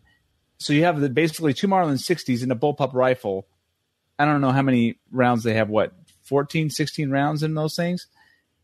And just being able to lay waste with a dual 22 long rifle. I thought it was pretty cool. Wait, so does it shoot 1 round per trigger pull? I believe so, yes. And it just alternates between the barrels? Yes. It seems like a terrible idea because, I mean, you only got one optic on there, but the barrels are 4 inches apart? They are 4 inches apart, so there's going to be some spread. There's definitely going to be some spread on there. But, I mean, like, if you're going to make a space gun and just try and make it look kind of funky and cool, like something from Halo, I'd say he accomplished his mission. I mean, it doesn't have to be extremely functional. I mean, it's not like you're going to take this, go to war or anything like that. But for a project gun, for some old, like, rifles you weren't going to do much with anyways, I think it's pretty cool. Yeah. So, where can I get one? He should have done it. He should have used a 1022, and then got the Franklin Armory trigger. Well, the only problem is, like, what do you do with the mag? So, like, the cool thing, because this is tube-fed Marlin 60s, is the magazine goes right along with the barrel. Whereas if you had, like, something like a 1022, you'd have the magazine sticking out one way and then the other way. So this is a much more compact and, efficient design when it comes to that. Well, he could use box mags. Not with Marlin 60s. Said it only took him right. That's what I'm saying. Well, it was a 1022, so. I mean, yeah, but then you'd only have like 10 rounds per. Whereas I think you have a little bit more with these. Yeah, I don't think, you know what? I think with those, you're if it's like, was it 14 rounds? 16, how many did you say? I don't know, whatever Marlin 60s capacity. Oh, let's just say it's 12 rounds. You're shooting 12 rounds accurately and 12 rounds into the dirt. Aaron, so it doesn't really matter. Yeah. I mean, he saw a science fiction rifle and he went out and he made one. Like, listen, it looks cool as I'm not going to lie. It looks so cool. They take 15 to 18 rounds. Okay. So, it looks cool, but it just is you're wasting a round every time you squeeze that trigger the second time. I don't think it's supposed to be useful, Aaron. It's just silly and fun. Let people have fun. Yeah. Why can't you just let people have fun? Because I've made a ton of dumb that's fun and silly, but not useful. Oh, we know. Yeah, I know. Everybody knows. The about 5,000. No, that is very useful, dude. Honestly, that's apocalypse ready. That's when they get ready to bust down the door. I'm standing around the corner with the remote control for that thing going. Andrew C agrees with Aaron. Yeah, but tube fed is so slow to reload. Should have used 1022s with drum mags. With drum mags, and agree to disagree. Yeah, he was going for a very specific look. So I don't know. I think it's fine. Let's move into it. As soon as I find the thing that I'm looking for, there it is. Hey, Ron, what you gonna do now? Talk about lifestyles. Oh yeah. Hey, Ron, what you gonna do now? Talk about lifestyle.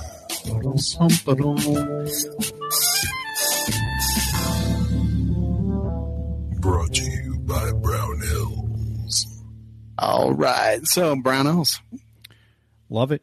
I was there today. Those SHEMAGHs I was talking about earlier. Wait, the link in our show notes will take you directly to SHEMAGHs. I actually didn't even click the link because I was like, I know what a SHEMAGH is. Well, there you go. Would they actually sell them there? Yeah. Two brands, Condor and Voodoo Tactical. Nice. If I remember correctly. So I did not look at Brown Hills today or yesterday, which is very uncommon for me. It looks like the rapper Uncommon? Is that a rapper? I don't know. I think so. I don't know. Any good sales going on, Aaron? I wasn't even there looking at sales. I had a very specific mission was to see if they sold SHEMAGHs. All right, so I'm going to go look for handgun ammo.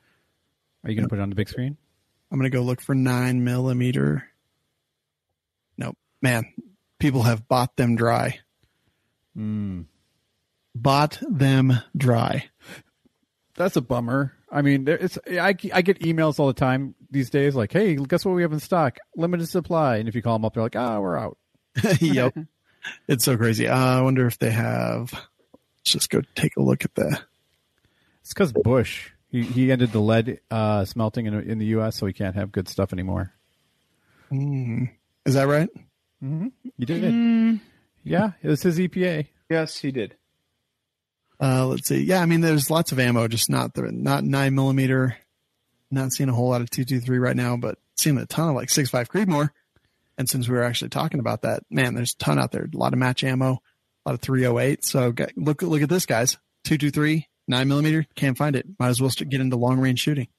There it is. Yeah, lots of 6.5 Creedmoor in stock and available Brown Hills. But yeah, we love them. Go check them out. They've been doing some funny stuff during the quarantine with social media personalities and whatnot and content creators. So go check out their Instagram and their Facebook and all that stuff and just, support the companies that support us. You can click on our link at welikeshooting.com/sponsors and it will definitely take you to the right place. Aaron, what do you want to talk about? Well, a while ago we were talking about how the Philippines is handling their drug dealers. or even drug users. They just kill them. Dropping them out of helicopters? Just shoot them in the streets. It's justified. If you're a citizen, you find someone who's a drug dealer, you are allowed to shoot them. Well, they're doing the same thing with people who are. For that. What's that? So I pray for that and communists. We know. Yeah. So I was, and I was thinking like Jerambe's all for that, but here they are shooting people who aren't following the quarantine. If you're out and about after, they'll just shoot you. Are you okay? Obviously, I don't agree with that. Well, I wondered where you drew the line. They're starting to shoot people that they use chew as well. Just saying. Do they really? No. I just want Jerambe to get shot. I haven't dipped. Wait. I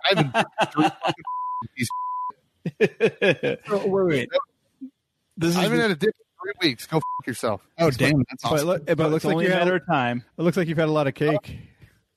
No. You said you're fat. I'm waiting exactly as I did 3 weeks ago. I know, that's the sad part. That then too. No, okay. So listen, getting back to this, like this is reported, but so the man 63 threatened local officials with a scythe after they told him to wear a face mask, and they shot him and killed him for disobeying lockdown rules. I think I heard. Okay, first off, you come at me with a scythe, gonna get cray-cray. That's all I'm saying right now. Right. I don't disagree with their actions for him coming out with people with a sigh. What was it? A scythe? Do you know the pronunciation of that? A scythe? Scythe? Scythe? SYTH. Scythe? The Grim Reaper tool. How's that sound? Yeah, it's for cutting hay. So, all right. So this made me think about other things on top of that. And we were kind of we had a brief conversation before the show, before even Jerambe was on or Nick was on, about I'm on this thing called nextdoor.com where all your neighbors are there, and you guys, if someone loses a dog, you report it and they'll find it. Well, people have been posting a lot of, I've seen kids playing with other people's kids and they're not doing social distancing. Should I call the cops? Because here in Michigan, it's a $1,000 fine if you are not practicing social distancing. What's the charge? I have no idea. It's a new thing. It just came out. It's an emergency law. Dude, this makes me so mad. Right. So I'm like, on one hand, I don't want to get sick. On the other hand, shoot the cop. Snitches get stitches. Not even that. If a cop is going to come up and ticket you or arrest you for not doing social distancing because of an emergency law, that guy's a that is how the Nazis took over. That's Germany? how the Soviets won. That's how the Nazis took over Germany. That's how the fascists took over Italy. That is exactly how all that happened. Yeah, so they're like, they're not going to do it. Cops aren't going to do it. They're good people. Yeah, a lot of them are, but a lot of them are going to do this. Is it unacceptable? Is it? Oh, go ahead. Go ahead. No, I'm sorry. It's unacceptable, but at the same time, like, don't report your neighbors. Like, Jesus. Like, if they're causing a disturbance and being and impeding your life, liberty, and pursuit of happiness, then, just like normal everyday, like do what you would normally do. But if people are going to work in the morning and you call the cops, you're a piece of right. I mean, if you're practicing social distancing, let them get sick. It doesn't affect you. You're being safe. Now, in the same reason, talking about Nazi Germany for a second, isn't it crazy that the most powerful military in the world at the time, their helmets looked like. Just saying. I'm glad Nick laughed. I was glad you laugh. Did you spell martial law wrong on purpose? I did, yeah, because that's how Jerambe spells it. Yeah, but he was doing it. I just want to ironically. Yeah, he was doing it ironically, and so were you. Yeah, sure. Yeah. So anyhow, yeah, I mean, in Minecraft. Thank you. I just think it's ridiculous, and it's getting sillier as we speak. Yeah, dude, it's nuts. Like, there's a lot of people complaining about, and I'm seeing a lot of videos of Karens that are yelling at people that are going out. I'm like, you're outside. You know what's funny is my aunt's name is Karen. I just want to speak to our manager. Right? She probably would. Does she have that hair? Is what I want to know. You know what? I don't think she does. I haven't seen her in 10 years, so maybe. Yeah, I don't know, man. Because here in Colorado, they're like, stay at home. You need to stay at home. but also go enjoy the Colorado weather with hiking and trails and camping and fishing. And I don't get it. Like, which one? And then the governor, who I think is a complete moron, Jared Polis is his name. He literally, him and his attorney general's office, they shut down Hobby Lobby because Hobby Lobby was doing curbside. You could go online, do your order, and then drive up and they would curbside it to you. Some news station here speaking about Karens did like this expose where people were still shopping at Hobby Lobby. And so the attorney general's office shut them down. They also shut down Joanne Fabric. And then literally like 3 or 4 days later, the governor, the moron governor, Jared Polis, was like, you know what? I'm going to make a recommendation that everyone who's out in public needs to wear a mask at all times. I'm like, okay, we can't find medical masks. We can't find medical masks for our medical people, apparently. There's not enough out there. They were encouraging people to donate masks to medical professionals, which I think that's great. And then he shuts down the place where you would buy the fabric to make a mask. Yeah, and the hoarders, by the way. You could always just buy a SHEMAGH. Yeah, you totally could. I put a bunch of those gaiters, the things that go on your neck and you can pull them up over your face with the Colt logo. Mm-hmm. I put those on the website because I wanted one. Oh, I want one. They're on there. You can go order one. Because that's actually what I wore the other day when I was out, except mine was like a blue camouflage thing. I mean, they don't work. It's like, it's better than nothing though, man. Yeah, it is a little bit better than nothing. I was reading that those blue shop towels, you could use those. They filtrate pretty good. I heard that too. The microfibers will help prevent the microbes from getting through. Oh, I like that gunk cult one that we've got. Yeah, there's that one, the Adventure, which I don't like as much, and then the COVID-19 veteran, pandemic veteran. That one got me too. You could, if you really want to, what I would suggest doing is using a plastic bag. Nothing's going to get through there. I agree. That's a good idea. I think this is an excellent idea. And yes. We're going to get sued. Yeah. Duct tape it tightly over your mouth and nose so that nothing gets in. Yeah, so like cloth masks, they're better than nothing. But, I just, I don't get the people narking on people in the news, ratting out Hobby Lobby, who literally, like, dude, people are stuck at home. Let them craft. Let them eat. Yeah. I totally agree. It's like, people need their vices too, and that's the big thing. A lot of vice places will stay open, but things that will actually like stimulate your mind, they're closing down is ridiculous. Yeah. Plenty of pot shots open both in Colorado and Washington State, I'm sure. Yeah, sure. It's essential because, liquor stores and dispensaries and stuff, they're open because, they want to keep, what is it? Not the proletariat. The population pacified. Yeah, they want to keep the population pacified. The proletariat. They want to keep the proletariat fat, dumb, and happy and silent, while the bourgeoisie just does their thing. Mm-hmm. I mean, I don't know about that necessarily, but I definitely think that there's a motive there to, we got all these people, we got to have them, staying home. They're going to be bored. Some of them aren't going to be working. They're going to be stressed. Makes sense to keep them happy. Yeah. Yeah. And somebody was also making the comment, yes, Jay, that definitely all these, like the pot shops and the alcohol dispensing places have the most taxes on those items. So they're going to keep that open so the state can maintain their revenue because they ain't getting it from red light cameras anymore. I saw that. The cities are like worried because they're red light camera. Dude, here in Colorado Springs, every fucking day I've seen cops out there doing speed traps. Like, dude, it infuriates me. I'm like, oh my God. Thank you for protecting me during the COVID pandemic by pulling me over for speeding. That just makes me so mad. But they don't have the resources to enforce minor laws like breaking and entering. Right. That's the thing. Yeah, they're like any assault without injury is no longer being responded to here. I'm like, I don't necessarily understand that, but yeah, like stupid things like that. They're not responding to, but they can still be out there pulling people over. So whatever. I'm coughing directly on someone if I get pulled over. Do it. It's a bioterrorist act. I think I heard. Yeah, actually, it is. Yeah. So I would only do that in Minecraft. It makes me mad. I've been mad a lot. Like Colorado. I don't know, Nick. What do you think? Is Colorado doing a good job? Is this place just a shit show right now? I haven't seen the article, so if it's wrong, excuse me. But Tyler was telling me that she had read an article the other day that said that Colorado was one of the fastest growing states for cases in the country. So no, I don't think so. Yeah. I think the governor is incompetent. I wasn't really aware of him very much before this, but like I've watched a couple of his press conferences and God, he is awful. I don't know how he got elected. People voted for him. Yeah. Pretty great recently is he posted a picture. This was a couple months back before the COVID thing started, but he posted a picture of himself playing with like one of his friend's pit bull puppies or something in Denver. Yeah. And Denver has outlawed pit bulls for quite a while.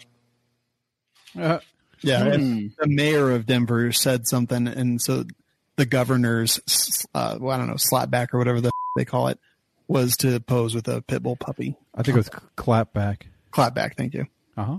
I don't know what the kids are saying these days. Yeah, I don't either. Anyway, I don't know. The clap. He apparently is a hollaback girl. Apparently he is. It's Going Ballistic, brought to you by Black Rhino Concealment. Hey, it is the apocalypse, but I just want to assure everybody that the SSB is not up for grabs and that I carry every minute of every day or have a gun within reach. Kind of have to at this point. In Minecraft. But yeah, this is the holster, and the cool thing about it is it's got the WLS Adventure theme on it, and they can print on whatever Kydex thing that you order, whether it's like mag pouches, they could print on those. This is a triple mag pouch. Look at that. Do they print on it? No, because this is just my color. I get the carbon fiber coyote on everything. And that's what my daily carry holster is. But yeah, they can print on any holster. So you're sitting around, you're bored as like make up some art, send it to them, have it put on a holster, carry outside the waistband. I don't care, man. It's going to be fun. And they make really, really good stuff. We were talking about, someone was posting in the cult about holsters. I was adulting Donnie, I believe, was like, so do you guys really like the Black Rhino? And dude, I was reading through the comments because I usually stay out of stuff like that. Just to let other people talk. I don't want to influence the flow of conversation with my presence. So I let people talk, and it was like, dude, there was a lot of people talking about how great Black Rhino is, and that made me pretty happy. So go check them out, blackrhinoconcealment.com. Coupon code is going to be, where am I here? WLS MOFO, and that's going to save you 10% all day, every day. Going Ballistic with Savage 1R. Take it away, buddy. Thank you, Shawn. Shawn, I have a question for you. Do you know what our website ranking is in the United States offhand? Number one. Ours? No. Yes, ours. No. Well, I think we ought to give AMOLand a little bit of congratulations this week because according to them, they have made the top 1,000 most visited websites in the United States. And I think that says a lot. And I think it especially says a lot about, Americans who are interested in having news and alternate news sites than the ones that are constantly blasting us with misinformation. AMOLand has been cited quite a few many times, not only in primetime news, but also in lawsuits and I believe some major court cases that have gone on so far. Currently, they are ranked higher than sites such as the NRA.org, the WashingtonExaminer.com, and even Wired.com. And, when you get that high, I mean, obviously it means you're going to be generating a lot more ad revenue, and I would hope that they're putting out good content. And from the looks of it, they have put out a number of articles, somewhere in 70,000 covering a wide variety of topics from Second Amendment news to reviews and products. So, I mean, between 40 contributors that they have posting content 7 days a week, that's great to see. I mean, it doesn't matter if it's us, it's AMOLand, or some other place, as long as they're putting out good content and they're getting a lot of views and it's getting them attention. I think that's really great as a community. Yeah, so I will say this for sure. So a good buddy of mine is the editor at AMOLand, Duncan, and he and I, like, we're always talking about stuff, and sometimes I get on him. I'm like, dude, what the man? Like this Marion Hammer article, and he's like, look, man, like we give her space, we give the other side space, like we give Jeff Knox space, like that's kind of like what we do. And, we want to make sure that we're giving, equal to both sides of issues. But always trying to be true to two-way supporters and things like that. And I respected the answer. Like I despise the fact that Marion Hammer posts her vitriol. But honestly, like it makes sense. It's definitely a good thing. I do respect AmmoLand for what they do, and being in the top 1,000 websites actually in the United States. That's a pretty damn big deal. That's a lot of traffic. Yeah, that's a pretty notable accomplishment. Not all of their stuff is probably the toppest tier, but a lot of it has definitely gotten used and referenced a lot. So it's it gets the word out. That's good for us. Moving on, we have a lot more states are ordering their gun shops to be closed. So this first one comes, I don't know if you guys remember Barrett Brandon. He was the badass mofo Chad that went down to New York during one of their protests carrying his Barrett 50 cal. He's the owner of the Firing Pin LLC, and he said today that we knew this day would come. Today we were called by an investigator from Governor Cuomo's office, executive order task force, who ordered them to close under threat of losing their business license and New York dealer's license. And obviously they didn't want to do that, but in order to stay in business, they're being forced to close there. So that's a big what the f-. Secondly, coming up here, Massachusetts, all FFL transfers are being blocked by the state. Many of the firearms owners firearms cannot be obtained due to their government's actions. Firearms training education is no longer authorized, even if it's done through web-based virtual classes. Licensing applications and renewals have been halted indefinitely in multiple towns. Ranges and gun stores are basically forced to close, even though the Department of Homeland Security has deemed that gun stores are essential.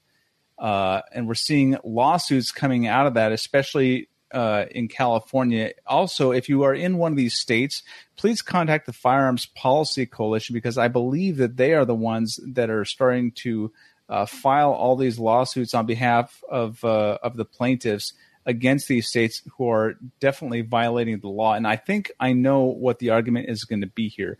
So ever since McDonald, the second has been incorporated against the states through the 14th Amendment. It's the incorporation policy. And so what that said is that, individuals have the right to bear arms. And part of that is that if you do not have access to purchase a firearm, you are being denied the right to own and bear, arms, more or less. So I think that what they're going to be doing when they're posting these lawsuits is basically, the states do not have the authority to deny people their right to bear arms, and I think that's how they're going to end up successfully suing them. However, some gun shops in some states, like mine, just don't give a f-, and they're saying, you know what, we're going to stay open.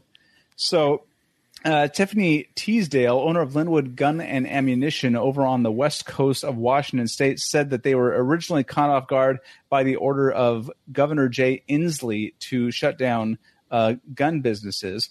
But she says, you know what? The Department of Homeland Security, since they say that gun shops are essential, we're just going to stay open. And I can vouch for shops on my side of the state as well, in that the order was given a couple weeks ago, and last week I was able to pick up my Taurus TX22. Didn't have any kind of problem. Walked in, filled out I had already filled out the paperwork. I walked in, I just picked it right up, and they were open, and they were more than happy to help me. So, it depends on your state. I'm not recommending everybody go out and disobey the orders of the governor, but some orders carry more weight than others. And obviously, Governor Inslee's doesn't carry a whole lot of weight on the east side of the coast, or the east side of Washington State. I can tell you that. So they're threatening to take business licenses. Does that mean like your articles of incorporation, they can shut that down, or like your LLC or member stuff? What do you think, Jeremy? I don't know. Because actually, if they could do that, I mean, that's what your SOT is tied to. Like, if they shut down your LLC or something, that's like the end of your SOT until you get a new one. Right. Huh. That's interesting. I know that Firearms Policy Coalition, Firearms Policy Foundation are doing great work and threatening lots of lawsuits. As they should. When even DHS was like, no, they're essential. Yeah, I know. I don't understand how. Dude, there's going to be a lot of fucking lawsuits when this is all over. Dude, let them shut me down. Let me sue them and let me get some fucking money to pay this range off. Dude, honestly, Right. like, there's going to be so many lawsuits for so many things after this. Like the people who are winning from COVID-19 are lawyers. Yeah, absolutely. Right, Nick? Yes. Next story. How's the Nick? Fine. Oh, wow. Thank you. So Why are you thanking me? just, usually it's an issue. Just say I'm so confused. But why did you thank me for saying that my hole is fine? I don't know. I just thought it was the polite thing to do. I'm really confused, Savage. I'm a little bit scared. I'm not Dude. going to lie. I'm a lot scared. Nick, how's your hole? Thanks. What? Okay. Is it okay though? He said it was okay. I just Yeah, want to double check. I think so. Thank you. So there's been a lot of lawsuits, as we were speaking of them, lawsuits and legal issues surrounding DEFCAD. So these are the guys that originally came out with the first 3D, 3D. It's not a 3D printer, but it's basically a 3D milling machine that cuts out 80% lower receivers from AR-15s, Glocks, and 1911s. And they had a project going called DEFCAD, where they assembled a bunch of files for 3D printers, and they would provide those files to the public. Well, the problem was that back in the day, and there still are issues around ITAR, and ITAR is the International Traffic in Arms Regulations rules, and those basically say that you cannot export sensitive materials such as firearms technology and other state-sensitive materials like optics and whatnot. And a lot of the firearms industry is regulated by that. However, recently, a lot of those issues were relieved. So DEFCAD and those guys were relieved of having to protect against that. They only have to basically ask you to join up for a membership to their website to prove that you are a United States resident, and then you will have access to over 5,500 files that are already on the site and more coming in. So once you're a member, you can go in and you can get the files for the FGC9, which is their newest design for a 3D printed 9mm carbine / pistol. And they also have the low point pistol lower, which is basically a high point lower receiver that you can print out on your own and then build the gun up from there. So Cody Wilson was in he kind of had like some who's that one guy who's an absolute nut? McAfee. John McAfee, when he was in South America and he was on coke and he supposedly killed somebody McAfee? and made it.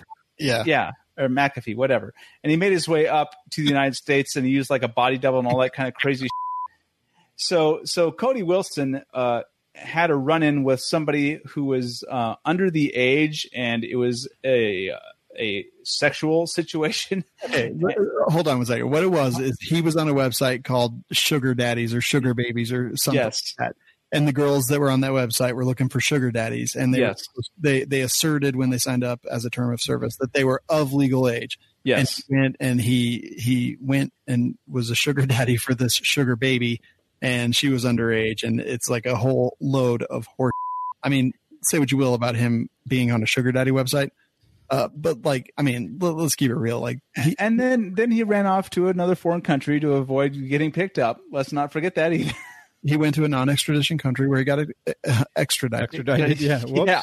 So there's some weird going on there. So after that, they handed control of the company over to a female CEO, and I guess maybe he's back in the picture now. Because he's obviously not under arrest or anything, so he's apparently out. I guess he's got some kind of terms of release or whatnot. But he's back. DEFCAD is back, and I don't know what his situation is with the company right now, but he is apparently still related to it in some way or another and releasing all these new files and cool things that you can print out. Yeah, so Nick, this is the one that you tried to sign up for, right? No, that wasn't DEFCAD. It was just something else. Okay, gotcha. Yeah. I mean, it's interesting that they're filtering people out so they don't violate ITAR. Like, that makes sense. That's cool. I'm down with it. You can't stop the signal, but in Minecraft. Minecraft rules. It's already out there, guys. It's already out there. You know it, and I know it. I'm glad to see Cody Wilson back. Like that whole was a travesty. I bet he's going to start being like 90-year-old women just to be sure now. Well, he better hurry up because COVID-19, bro.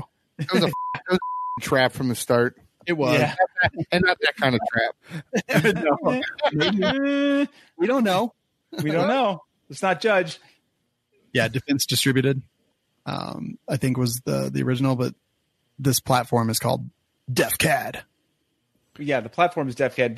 Defense Distributed, excuse me, yes, you're correct, is the actual company. And then I believe Deterrence Dispensed is kind of like the redheaded stepchild. Still everything that you can get in one is in the other. So now we have DEFCAD, Def Leopard. Am I missing any? DEFCAD for Cutie. Oh, what was it? Def Jam. Yeah, Def Comedy Jam. Yeah, Def is cool, man. I guess it's making a comeback. Most Def.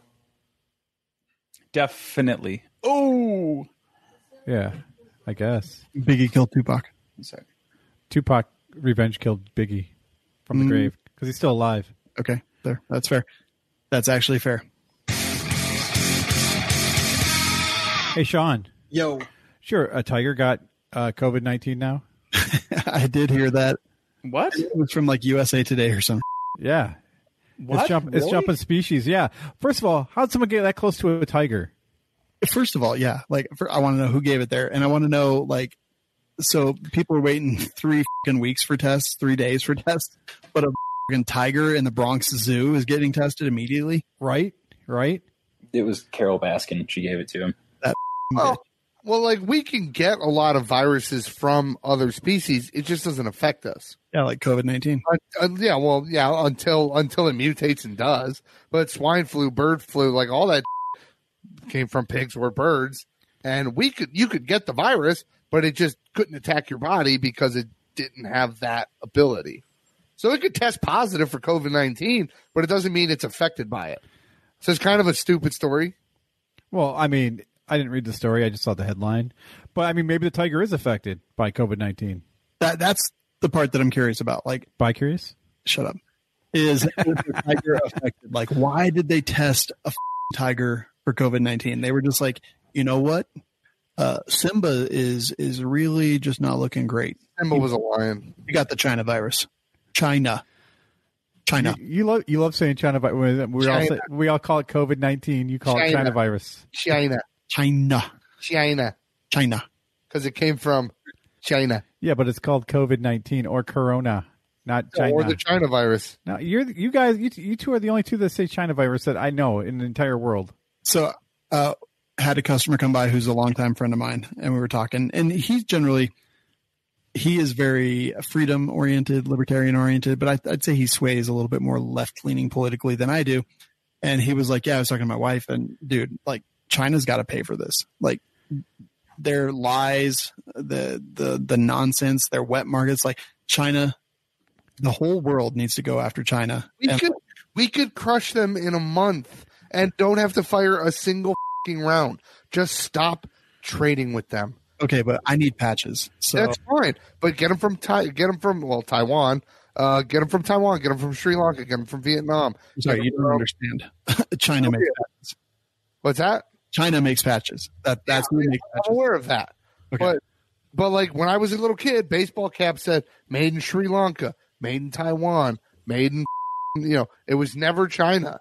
So just stop trading with them, and we'll have to pay a couple cents more. Pennies. We would have to pay pennies more for our products, and we would destroy their entire economy. They'd get put back to the 1940s. Well, I don't agree because, of course, China's market's huge. America, yes, we absorb a ton of Chinese goods, but China can sell to anybody. We just happen to be the ones who buy more of it. That's the problem.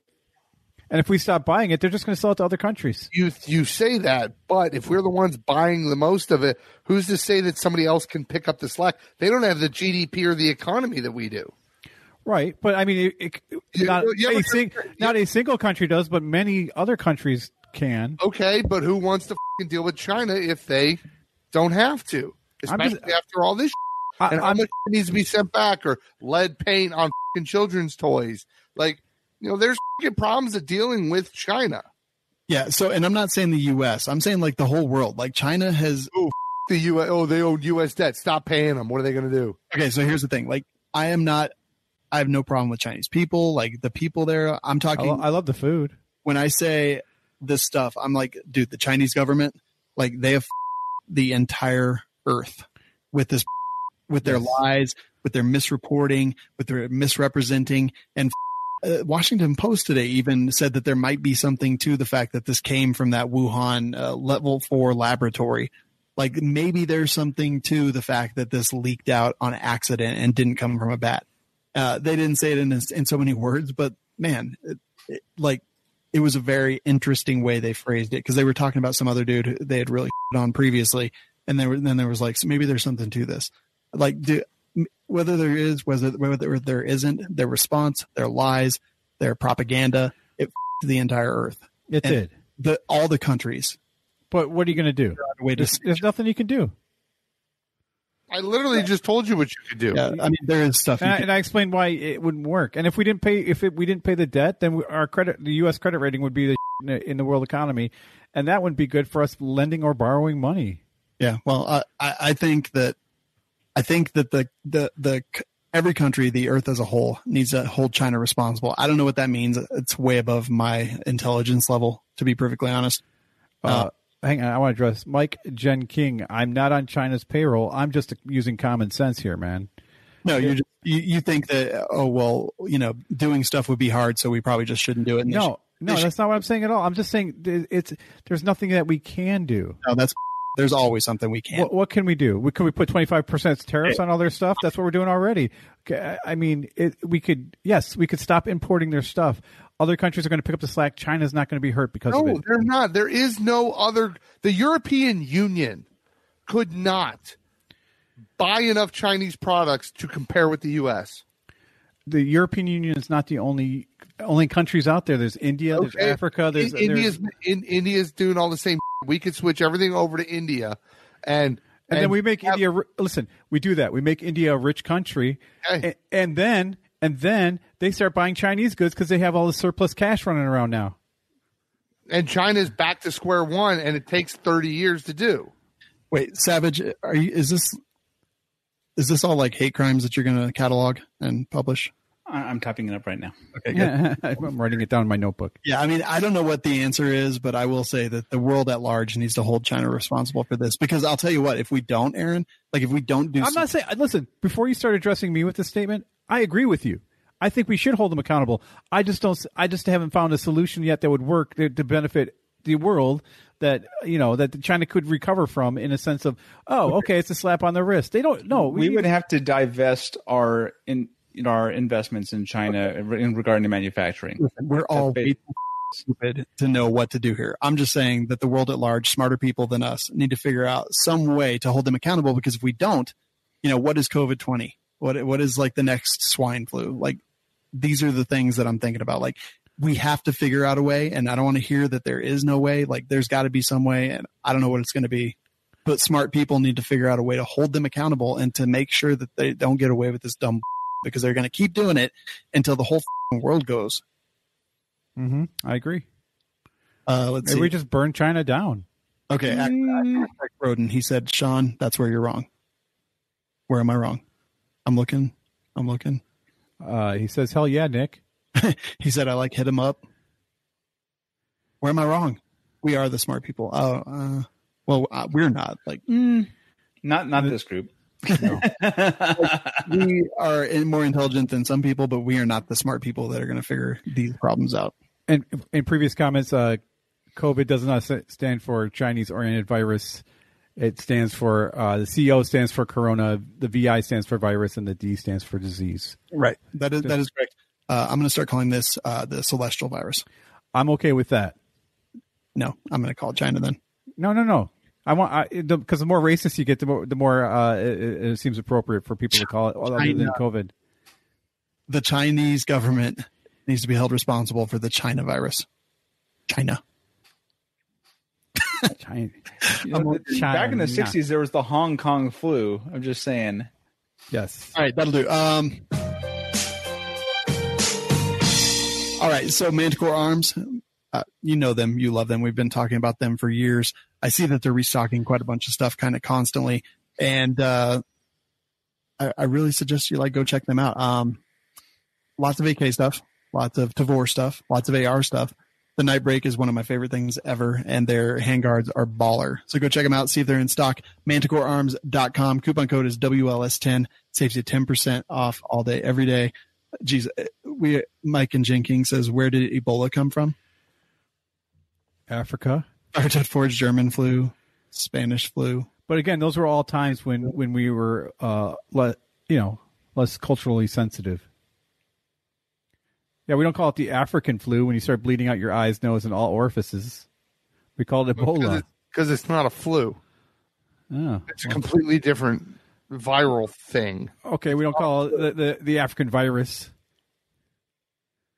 So I don't want to beleaguer this point, but literally I don't care about this argument. If saying the China virus is racist, then saying Chinese food is racist. And it's not. It's completely different. You're describing the food. You're not describing, what kind of food are we having? Chinese food, Italian food, American food. Yeah, but if you say Chinese food, it could be dog, and that's racist. See, Aaron, you're seeing racism because you want to see racism. I'm not seeing racism because I want to see racism.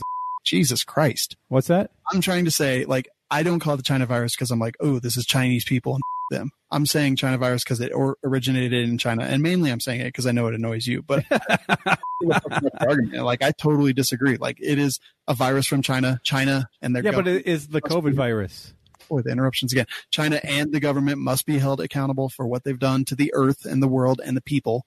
And just because a bunch of politically correct got together and decided to say, "Oh, we're not going to call it the China virus. We're going to call it COVID-19," doesn't mean it's not a Chinese virus. Right. I'm not saying, but it's not. That's not its name. It is if I refer to it. No, it's still not its name. You're just referring to it. You know what we're talking about when we say assault Chinese rifle virus? versus semi-automatic rifle. It's just this different dress up, Yeah, I don't know. Anyway, that'll do. China virus. Aaron says COVID-19. I say COVID-19. I say coronavirus. I say China virus. I say them all interchangeably and with no racism in my heart. I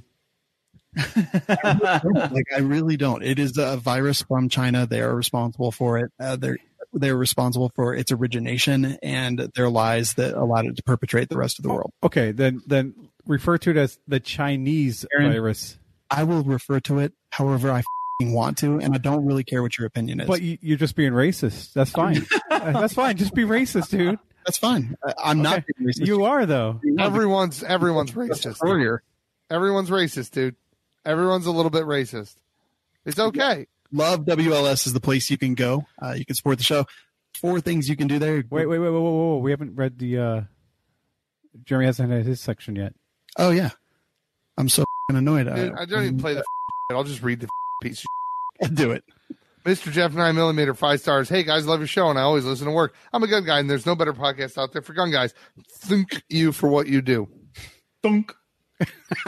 That's the sound he made when he was thinking about it. Well, there's no A in that word. Maybe it's think. It could be, what's other words? It could be thank or think or thunk. So you can become a rooftopper, join the gun cult, get access to our Facebook group where I'm sure this will be discussed ad nauseum.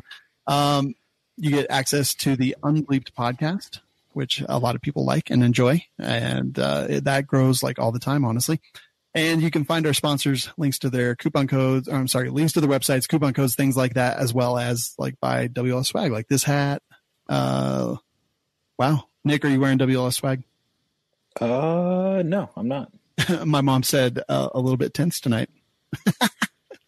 Is it wrong to call it the Chirus? I don't think so. I mean, if you're saying it to be a racist against Chinese people, maybe. If you're just describing the origin, the same way you'd say Chinese food, I don't think so. I don't know. I'm going to say whatever I want to say. I'm going to start calling it China food. Okay. I don't think that's because Aaron says it's racist to say China flu instead of Chinese flu. So if I say China food, Is that make it racist? No, it just makes you sound uneducated. I'm gonna get me some of that China food. No, Yeah, it makes you sound food. I bought it off of Chinaman. Exactly. Yeah, you should do that more often, guys. Nick said Shawn rage skipped the rest of the show. Yeah, I did. And I am really annoyed, for the record. Well, you're annoyed, but you're trying to annoy me by saying it. You even said that. I am, absolutely. But So that's why I'm calling you racist, because I know it annoys you. I know you're not a racist, but me saying it annoys you, so I'm having fun just as you had fun. we've had this discussion like privately as well, and you've pushed the same old too. So like, I mean, I get it.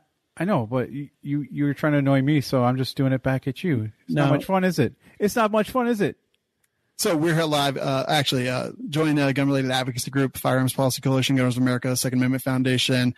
We always give out the suicide prevention line. That number is 1-800-273-8255, or you can text 741-741. We're here live every week on Mondays and Wednesdays, on demand every single day. Go to welikeshooting.com/subscribe. And as we always say, thanks for listening. Get some medical training, and it's a China virus. Racist. Don't really care what you say. I don't really care your opinion of things. Racist. You only don't care because I'm Jewish. How old are you guys?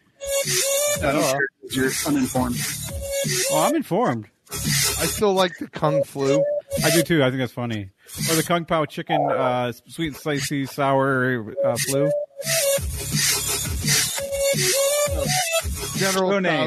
General Sow's flu.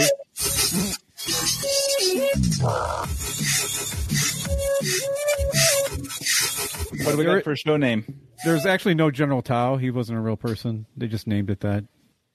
Isn't it Yeah, so? I don't care. Did you think that show was worth $1?